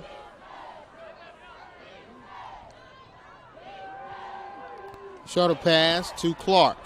Clark keeps his feet, gets a first down and more, still on his feet, and eventually brought down deep into Savannah State territory. Good positive play for the Wildcats. Again, if you can't throw the ball deep, what do we say? Get the ball into one of your best players' hands. And right now, Jamari Clark is one of those guys, doing a lot of wheeling and dealing and spinning, picking up positive yards for this Wildcat offense, trying to keep hope alive. Optimistic, hey, it's not over. So anything can happen. Anything can happen. Still 8 minutes and 44 seconds left in this game.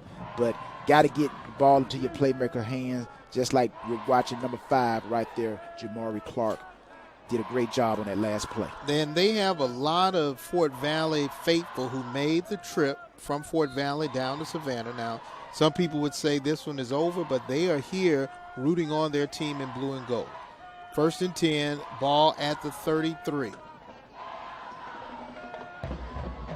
And nice pitch and catch. Seems as though he's just trying to get warm. Finds Joseph Ross for the reception and another first down. Again, another dig route, what we call a dig route. The receiver runs down about 15 yards, comes on a straight line towards the middle of the field.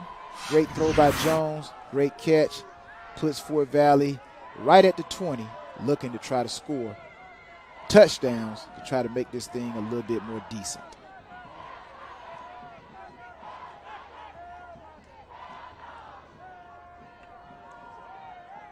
Makes an adjustment, calls an audible. And this time the blue shirts find him. First sack of the second half for Savannah State's defense. Yeah, we saw number 43, Desmond Young, moving his hands, telling everybody, hey, we're coming, we're blitzing. And this is what you want to do to a young guy. Look at that. He don't know what to do. All these blue shirts coming at him. He don't know what to do. Takes the sack. Great play by Savannah State. Great play call. Bring the blitz. Stuff Fort Valley's momentum. Salik McCray is the player that's down. He's a sophomore from Jacksonville, Rebolt High School. And they're looking at his leg.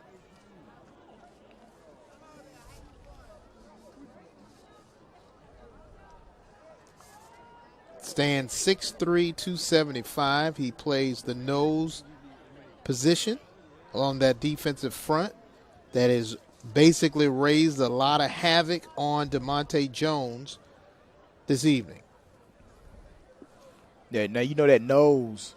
The nose is the most important position on a 3-4 defense. And that's pretty much what Savannah State has. They play with a 3-down lineman. And that nose has to be the guy that is kind of like a man-child. He has to be able to require 2 blocks, take on 2 guys, and that frees up everybody else. But Coach Porter, I'm pretty sure he's thinking about what can we do to put points on the board. And for Savannah State, they do a lot of community service, 1,600 hours. They went out to an area elementary school, and basically they mentor the young men who are at this elementary school. The football players eat lunch with their mentorees, and actually this season they brought the mentorees out to football practice. And you can imagine an elementary kid getting a chance to go to a college football practice is a memory that will last forever. But also, according to Coach Quinn, it works two ways. He thinks that it motivates his young men in order to live that higher standard to be a mentor, and it also affects the young men that they're mentoring because they have someone to look up to. Exactly, James. You're right on that. It works on both hands. It gives the players the respect of themselves, and it also, for the younger people, it allows them to have someone to look up to. 1,600 hours for Savannah State that they do in and around the community. And Coach Quinn also said he was surprised how many alumni work in the Georgia school system and are always there to say, hey, Coach, we know who you are. Savannah State got everybody up to the line again. Bringing the pressure and in and out of the hands of Malik Rout. Yeah, this Savannah State defense, they've shown, I'm pretty sure, everyone that, hey, we are here in the SIAC and we are here to make some noise. And they have really done a great job today in game planning Fort Valley's offense and their defense. 3rd and 17. Jones, once again, he has a receiver in Ross, but that bullet was unable to be caught by Ross. Again, another inside route. And, yes, those routes are there. Get the first down, which, you know, you want to pick up yards, and that's 4th and 17. You got to try to do what you can to put points on the board. So at what point do you say, hey, you know, we got to continue to go for it, but it's 4th and 17. You got to try for the field goal, which they're going to try here, and hopefully we'll put 3 on the board. But Mashburn, 38-yard kick, and it is no good, short. And so far this season, he was 11 of 14, and his longest was 45 yards. And normally he's 9 of 10 inside 40 yards when he's kicking, but that one did not go the way he wanted. Yeah, not enough leg. And again, another opportunity for Fort Valley to put points on the board taken away. Now Gibbons right back out there. He's only scored 1 touchdown this half. The 40 points came all in the first half.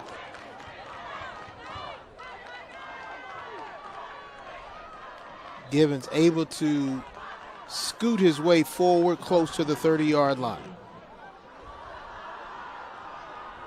Yeah, I know you mentioned earlier in the broadcast that Savannah State really hasn't run their true offense, which is the option.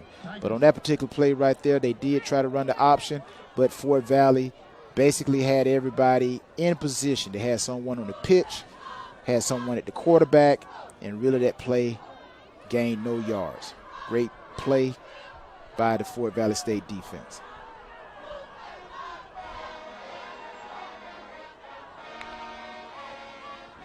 Inside give to Durham, and Durham able to get some positive yards out to the 35.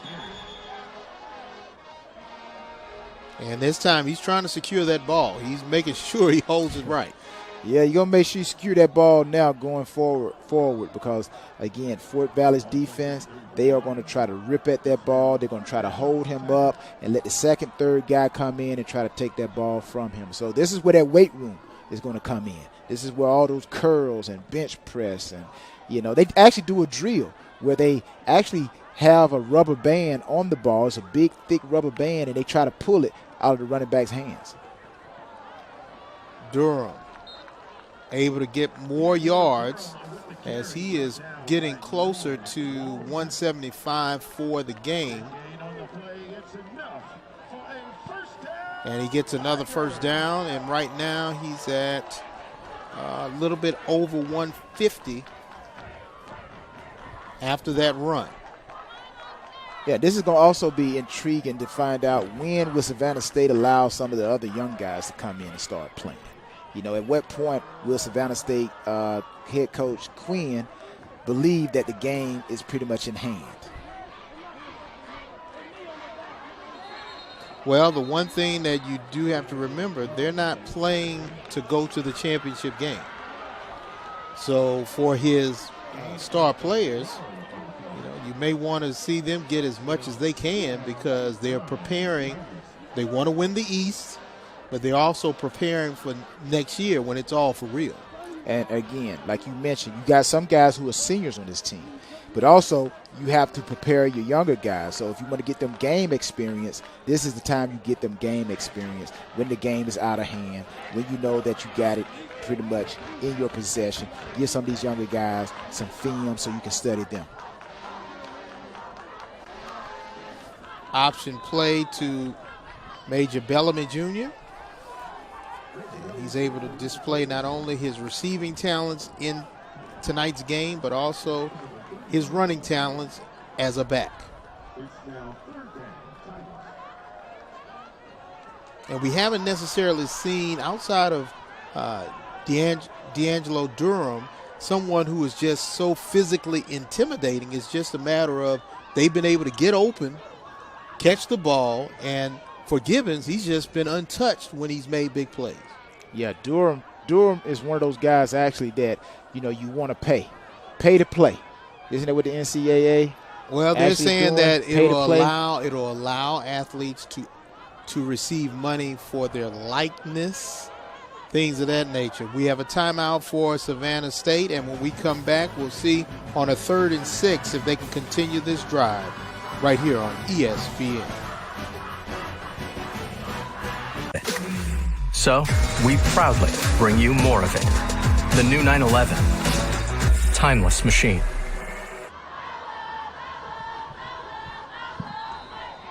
Head coach Sean Quinn trying to push his team to score some more points. 40 in the first half.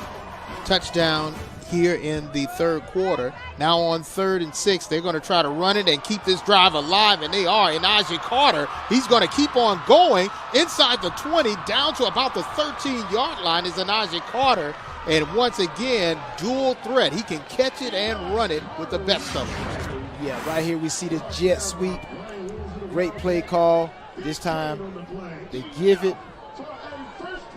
Najee Carter dances, wheels and deals down the sideline. Picks up a big gain for Savannah State Tigers. Just a freshman. It's kind of scary. You see a guy running like that, he's just a freshman. I wonder what he was like, Carter was like in high school. He is from Poughkeepsie, New York. So he most likely had to run through some snow a couple games. Give to Durham. He gets to the line of scrimmage and not much more. But that's great recruiting in order to get a kid from New York and get him to come down to Savannah. And most likely when he came down here, he was like, okay, so you're saying it doesn't snow. Yeah, and it helps also when you can recruit the guys by letting them know, letting the parents know that, hey, you're going to not only teach your kid education, but teach them sports, but we're going to help them do things in the community to make them a complete human being. So, Savannah State is doing a great job with their athletes in the community as well as on the football field this season and tonight. No doubt about it. 2nd and 9. Russell again gets to the line of scrimmage. Golden and company right there to make the tackle. Antonio Golden, number 83, right there. And they're trying to run that clock down because they have a 36-point lead, but they also want to try to keep adding on to those stats. Now this is a point where I guess the mercy rule. Mercy rule? Do you do like the coach with the head coach or the ball coach from Florida? He says the job of the defense is to stop them. Throw and catch, touchdown, Savannah State. Adante Devereaux with his first touchdown reception of the day. I like that name, Devereaux. And the Tiger fans are dancing in the stand. We're back. Hello. Hey, again, the defense job is to stop the offense right here. Gibbons, great throw, receiver wide open. Miscommunication in that Fort Valley State secondary. And Devereaux with his, first touchdown? First receiving touchdown of the season. Point after attempt is good. And with 1:12 left to play in the third quarter, Adante Devereaux with the reception.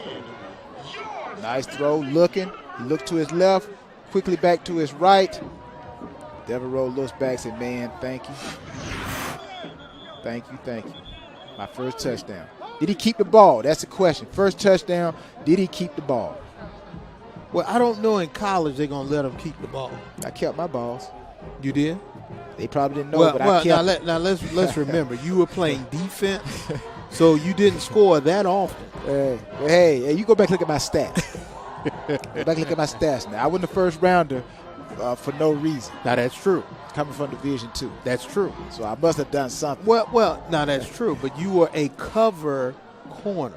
That means I made a lot of plays. Again, think about what I'm telling you now. Think about what I'm telling you. So that means I had to catch a lot of interceptions. And see, he said he hit a home run on that. And touchdowns. Squib kick, and they're going to take it at the 19-yard line. Is Fort Valley trying to run something special and gets out of bounds at the 38-yard line. Good return there by Malik Rout.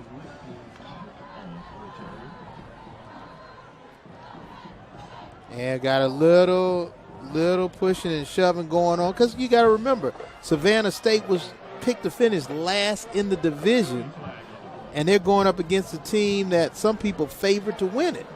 Yeah, so Savannah State got a little bit of chip on their shoulder, but really, Fort Valley, they're probably frustrated just because the expectation of this game was not the way they wanted it. No doubt about it. And I know Coach Porter, he wants his team to play hard. Time is over. Personal foul. Late hit out of bounds. Return team, number 22. 15-yard penalty. First down. So he just wanted him to know we don't do that. Because they're frustrated. They thought they were going to come in and have a competitive game. I tell you what, when you talk to a player, then you see the coach talk to the player, then he spit a couple times, that's when you know he's hot. He's mad. Tell the player, hey, you messed up, and that's your way of letting out that frustration. You got to spit a couple times. If you say anything else come out your mouth, it may be ugly. But Coach Porter has to be frustrated with the way the Wildcats are playing, and I'm pretty sure they are frustrated with themselves. They didn't expect to come in and play this type of game. Jones. Ball is tipped, but reception made. Jeffrey Mack on the reception. Pass complete to number 18, Jeffrey Mack. And now it's just a matter of seeing if you can work on things that you're going to need for next week, which is the biggest game some people will say on the schedule when you go up against your blue and gold brethren of Albany State. Oh, it's always a rivalry is always a big game, whether both teams are undefeated or haven't won a game. You got two teams that wear the blue and gold, going deep here. And incomplete pass intended for Joseph Ross. Well, this is what Fort Valley's going to have to do. Yes, they got to prepare most. They're probably prepared and talking about Albany State game right now, but still this is an opportunity for the Fort Valley State Wildcats offense as a team, special teams, offense, defense, to still play with heart, to still play with aggression, to still play that they, no matter what the score is, they're going to play hard and they're going to leave it on the field. And catch made by Bridges into Savannah State territory, enough for a first down, and they'll move the chains.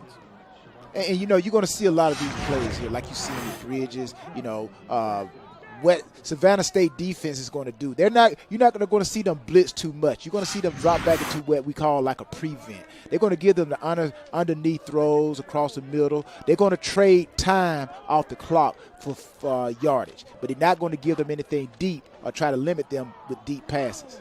And trying to go for the home run, but incomplete. Pass intended for Shipman. Those types of throws are harder than they really look. Not only as a quarterback, but as a wide receiver. When that ball is in the air and you got to adjust to it, whether you got to move to the ball or you have to slow down, you have to make that adjustment. And as for the quarterback has to know the speed of the receiver, whether he needs to hang the ball up a little bit, allow the receiver to run up under the ball, or if the receiver is so fast, he's just got to try to throw the ball to catch up with the receiver. But, those deep passes are not as easily thrown or caught as they look on television or, just looking at it, watching it, even in practice. Final play of the third quarter, Clark looks like he just fell down on his own after a defender was able to try to wrap him up partially. Bernard Brown was right there to wrap him up. We are going to the fourth quarter with Savannah State with the lead 53-10 right here on ESPN. The new 911. Timeless machine. And for Coach Kevin Porter, he is pondering what is the next move as they start the fourth quarter, trailing 53-10. James Red along with Tyrone Poole.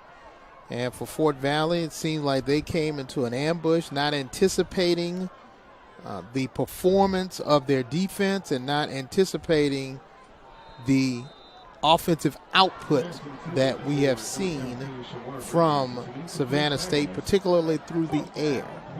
Yeah, it goes to show you how important Jarman is to this Fort Valley State offense and how important it is when you lose a key player, whether it be a quarterback, a running back, a linebacker.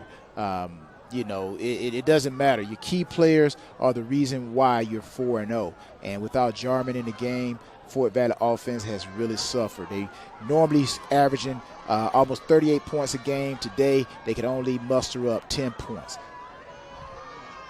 Pooch kick by Mashburn, and it's going to take a Fort Valley bounce out of bounds. And we talked about 1,600 hours of public service. You see Jared Mack for Savannah State. That's his mentoree. They go out to the area elementary schools and find a kid to mentor. And congratulations to Jared Mack getting his community service hours, and also the entire Tiger family of Savannah State going out into the community to make a connection and to help out those who may need to mentor. I think that's great. I think it shows the city of Savannah and the surrounding counties that Savannah State University really cares. And it also teaching their players, when they leave Savannah State, believe me, they are going to continue what they've learned during their years at Savannah State, giving back to the community. Trying a flea flicker there on the option. And we're getting some pushing and shoving, but not much else on that run. Maybe a gain of 1. Yeah, Savannah State tried to do a little bit of razzle-dazzle there. But Fort Valley State defense was on display. Harris and the rest of the 10 guys were on the spot. Sometimes you can catch guys like that, give up a big play. When they're down by so much, they don't play with a lot of effort. But right here, Fort Valley defense, they're still in the game. They're still playing hard. You're still seeing a lot of those white shirts around the ball. So, again, that's even though the score doesn't show it, that's a great testament to what Coach Porter and his coaching staff are instilling in these players is whether we're up, we're going to play hard, or whether we're down, we're going to play hard. But either way, we're going to play until the clock says 0. And Jamarian Hartage is the new quarterback for Savannah State, freshman from Forsyth, Georgia. And they do play 2 quarterbacks routinely. And, you know, when you got a lead like this, you expect Gibbons, the starter, to get a, early rest, get prepared for their final game of the season next week. Yeah, games like this is when you let the younger guys come in and play. And, again,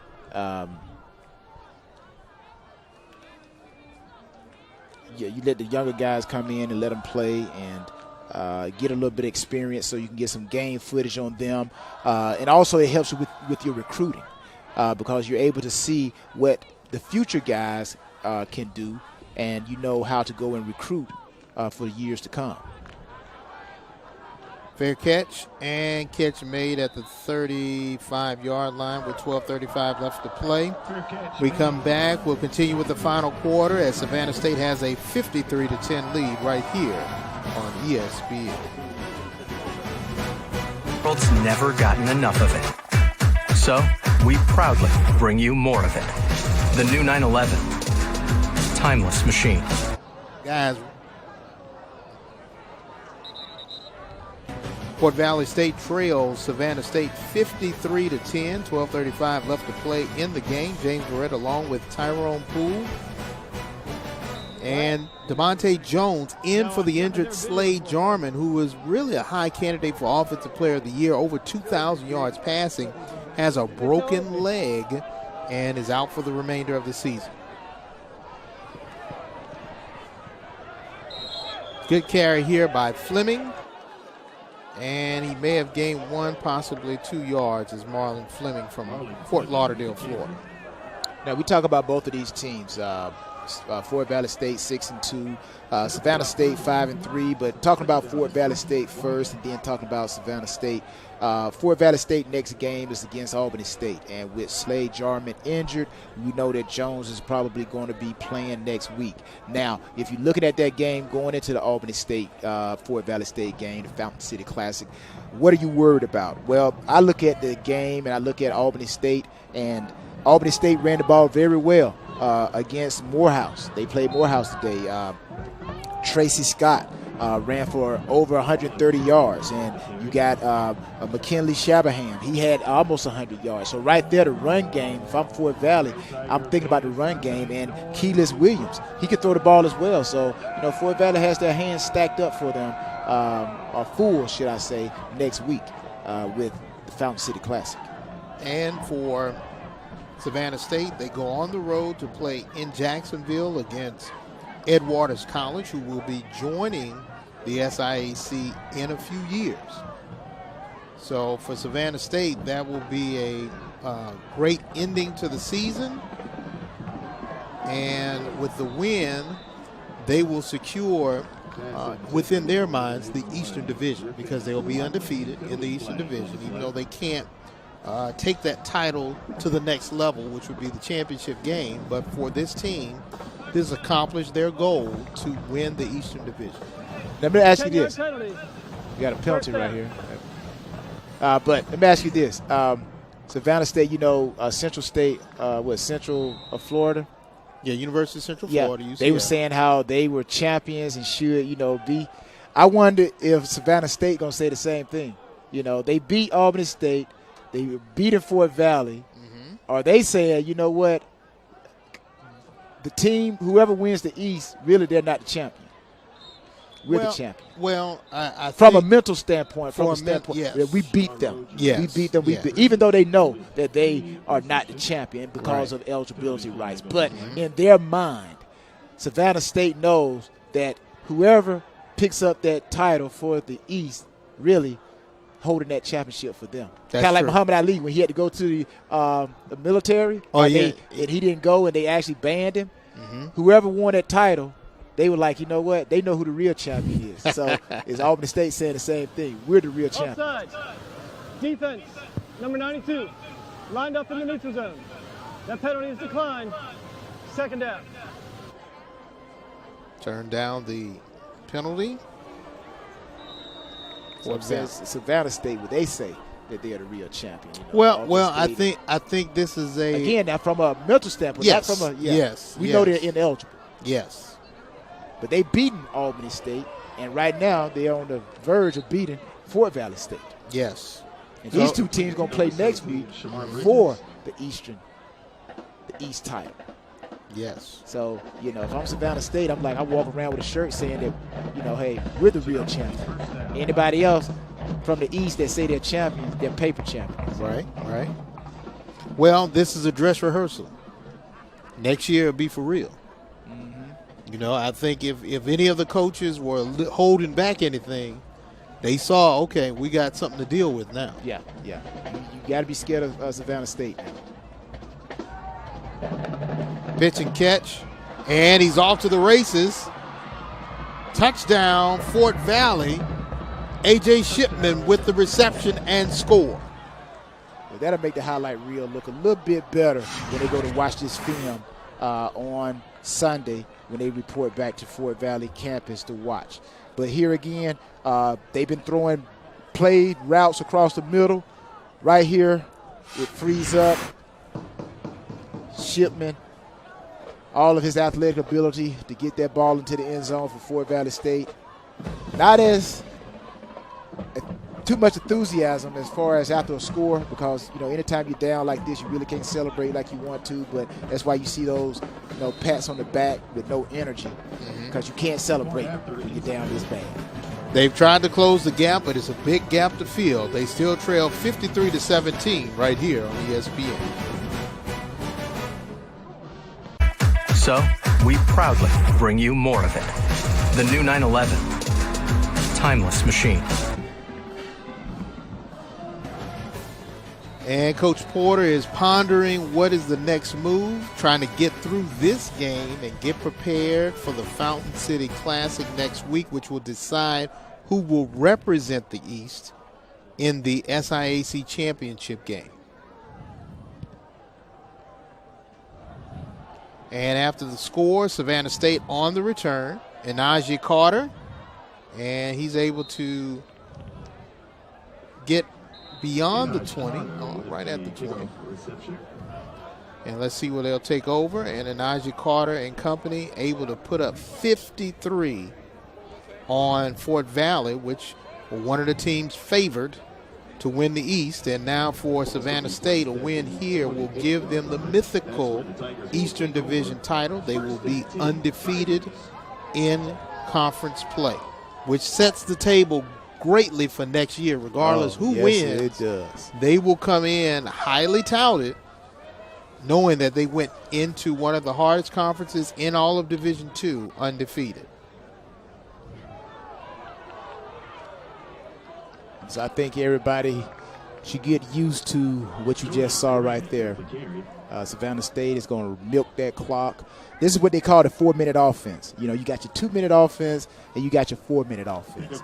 Your 2-minute offense is when you're behind. Like Fort Valley is going to be using their 2-minute offense. They're going to be trying to run as many plays as they can to get that ball down the field and score. Well, Savannah State, they're going to be using their 4-minute offense. They're going to try to be as conservative and take as much time as they can before they snap that ball to run that clock down. So you're going to see two different types of offenses when they get the ball. One is going to try to run it. The other one is going to try to throw it, trick plays, throw it, do something. But you're going to see a faster pace by Fort Valley than you see right here with Albany State. You say with Savannah State. I already think about the Fountain City Classic. No doubt about it. Well over 20,000 fans in the stands and thousands around A.J. McClung Stadium, as it'll be a parade. A couple of other functions on Friday. Saturday will be that parade in the morning, and then, of course, the game between Albany and Fort Valley. Off and running is Savannah State, and Hartage is showing, I'm just a freshman, but I'm dangerous too, with the nice carry into the red zone of Fort Valley, and he wanted a touchdown bad on that one. And you know what makes this play effective? You don't have anybody for the quarterback. You got somebody for the pitch man, nobody for the quarterback. The quarterback is wide open. Anytime a team is running the option, you have to have someone for the dive, someone for the quarterback, and someone for the running back, the pitch guy. 15-yard penalty. Still, third down. Penalty against Savannah State moves them back. Lucky for Fort Valley. But again, anytime you go against a team that runs the option, it's imperative you got to have someone for the pitch, someone for the quarterback, and someone for any type of dive. That's the option. You got to have a dive, you got to have an option guy, and the quarterback either going to pitch it or keep it.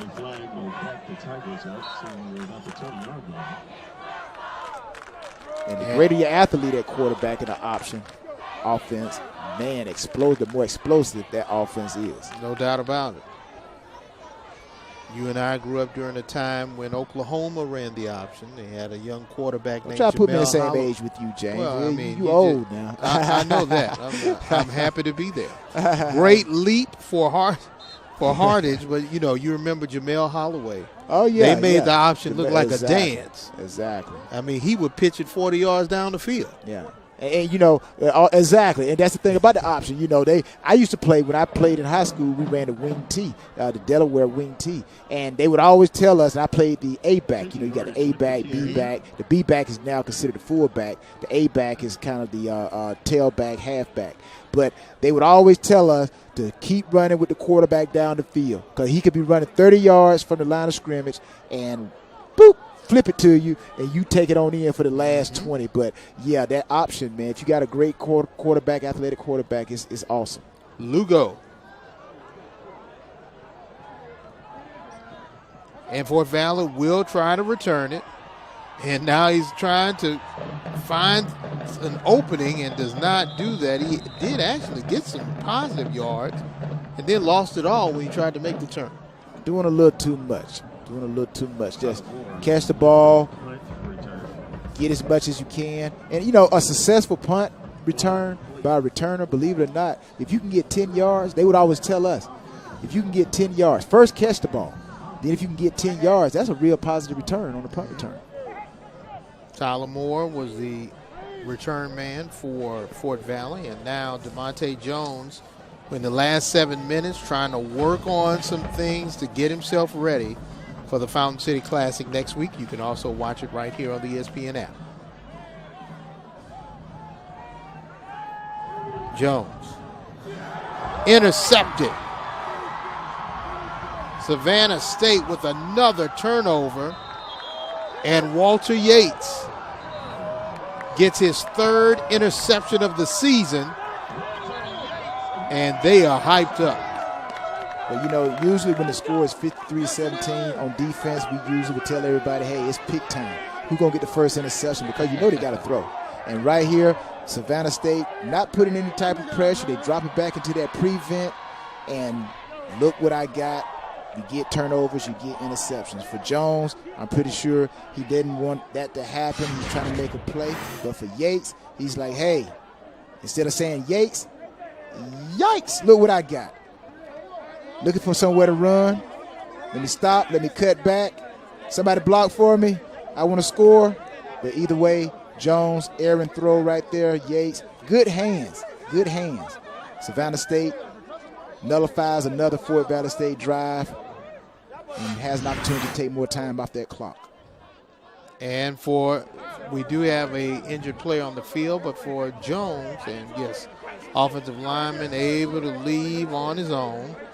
Darius Hicks, young man out of Camilla, Georgia. And you see Coach Quinn, he is congratulating his defense because they have really done everything that you want to see from a defense. Now, one thing I haven't seen. Does Savannah State have a turnover? No chain, no hammer, chain, no. Hammer. But here's what Coach Quinn said when we talked to him earlier this week. He said in practice, if they get a turnover, they get to go off the field during practice, and the second team has to go in. So, when it's hot during fall camp, they want to get off the field. Yeah. So they pride themselves on getting turnovers so they don't have to practice as long. Wow. And that is transferred into Over to the season. During the season, this defense has been able to score 8 times. 2 safeties, 6 touchdowns. Well, I tell you what, their defense is going to move up in the stats. Coach Quinn is going to be very happy with the outcome of this year's team statistically and I believe as an overall team player to player. He's probably, he and his staff are probably licking their chops for the 2020 season. And Hartage with the keeper as time is starting to wind down here in Savannah, Georgia. Beautiful night for football, great evening. It was just in the 60s at kickoff. It'll be in the 50s tonight. And I know a lot of the Fort Valley faithful are like, do we still have reservations to get shrimp? Yeah, they want their shrimp and lobster. You're out close to the water, to the ocean. Savannah State, they say if you want the best seafood, you got to go to places and restaurants that are on the coast, near the ocean. That's where it's fresh. It's fresh. That's right. You don't want to try to get no seafood and you in Omaha. They got to freeze it before they get it to you. But in Savannah, it's coming fresh. Probably came straight from the fishermen to the restaurant. Turnover, it appears to be a turnover. And Fort Valley is saying that they got the ball. Let's see how this all transpired. Yep, ball went loose. Ball comes out. And Fort Valley picks it up. Matt Bush on the return for Fort Valley. Again, be a little bit of excitement. I'm pretty sure Bush, even though he's not going to want to see the whole film, when they look at it, at least this part of the film, he's going to be very happy to see it. And now they have a turnover hammer. I don't know if they want to bring that out too much. Do you give them the turnover hammer even when you're down? Well, I think you still got to do it. You may not have that much excitement with it, but you still got to do it. That's a tradition that they're starting. So traditions got to happen whether it's good times or bad times. Devontae Jones trying to elude a defender, throws it up. And reception made. Great catch by Bridges. Shamar Bridges with the great reception. Great throw. At one time, I thought it was a punt return. But Bridges was able to outbattle the defensive back and come up with the catch. So, again, it's going to look good on the stats as far as for Jones. But, looking at the game, still Fort Valley offense has to be disappointed in the performance. And also give Jones an opportunity just to go back and look at his play. Savannah State calls a timeout. When we come back, we'll see the last 4 minutes and 44 seconds right here on ESPN. The world's never gotten enough of it. So, we proudly bring you more of it. The new 911. Timeless machine. And taking a look at the dancers for Savannah State's Powerhouse of the South marching band. Wildcats looking to add to their scoring, and they do. Touchdown, Wildcats. Great job by Jeffrey Mack on the touchdown reception from Jones. Yeah, a little quick out right here. You got outside receiver running a clear route. Mack here goes in for the quick score. Tries to make it a little bit more reasonable and respectable for Valley State. But you had a great clear out route by Watley, 81 on the outside. And then you had the slot receiver Mack run a 5-yard out. Jones hit him, turns it up and scores. 24-53. Point after attempt is good. 4:38 left to play, and 29 points between Fort Valley and Savannah State. And you can see, positive reinforcement. They're trying to, dap it up and say, hey, We got one more game to see if we can continue our season.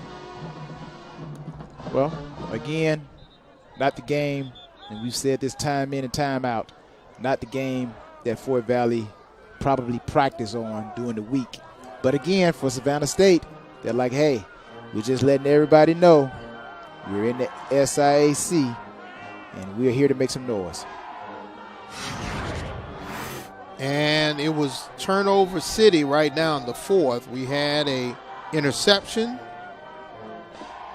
and then we had a fumble and a return on that fumble. And there's the turnover hammer.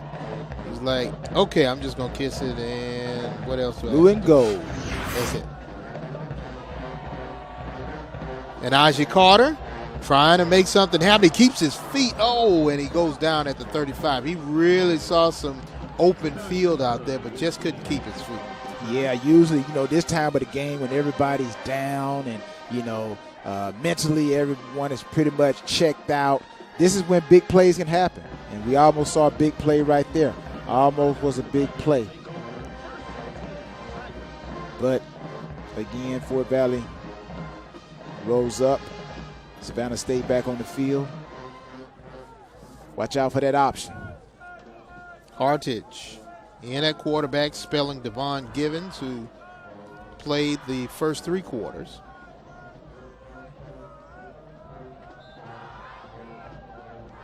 Inside run. Now, I'm wondering, by Cole. Now, they've taken out the quarterback. They've taken out the starting tailback. The offensive line, did they take out those guys? Sometimes they do. For Savannah State, they got some guys who are interchangeable, like Seton Waldhauer, number 72, and also a couple other guys who play different positions. But you see right now in front of you, number 53 and number 73. Yeah, those. Yeah, you're looking at Evan Davis. He's just a freshman. And 79, 79. He 72. Is also big and young. Brian Manuel Mott, 6'7", 330. Yeah, show them guys some love. They getting in and getting a little bit of scarring on their helmet. That's when you can tell those linemen, if somebody say I'm a starter, all you got to do is say, let me see your helmet. Those starters, boy, they got those marks on the helmet. Look at all the marks on the helmet. It's now third down. Tigers. It's like battle scars. Mm-hmm.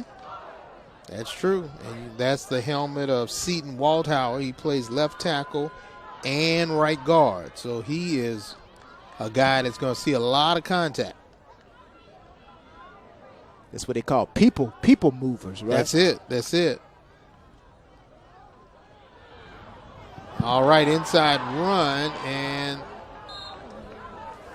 able to get some positive yards is Jordan Grant, freshman from Savannah. Yeah, and on the stop was number 31 for Fort Valley, Jones.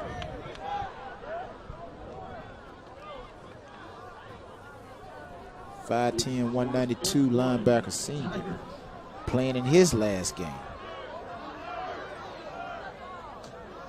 Not a good game to remember as your senior playing against Savannah State coming back into the SIAC, huh? Not when you're trailing by 29. And off to the races is Savannah State. And he keeps his feet. Goes back down. Is Jordan Grant. And Grant's a freshman. I kind of like Grant. Now watch some of these moves. Now he gets it. Hey, the people movers. The guys we just look at that cut. That's vision. He's just a freshman. I like that. Durham? And wow, Savannah State is going to have a powerhouse back there. Yes, I told you it's a dress rehearsal. And here's Quinn. He's just barking it out. He's trying to let them know.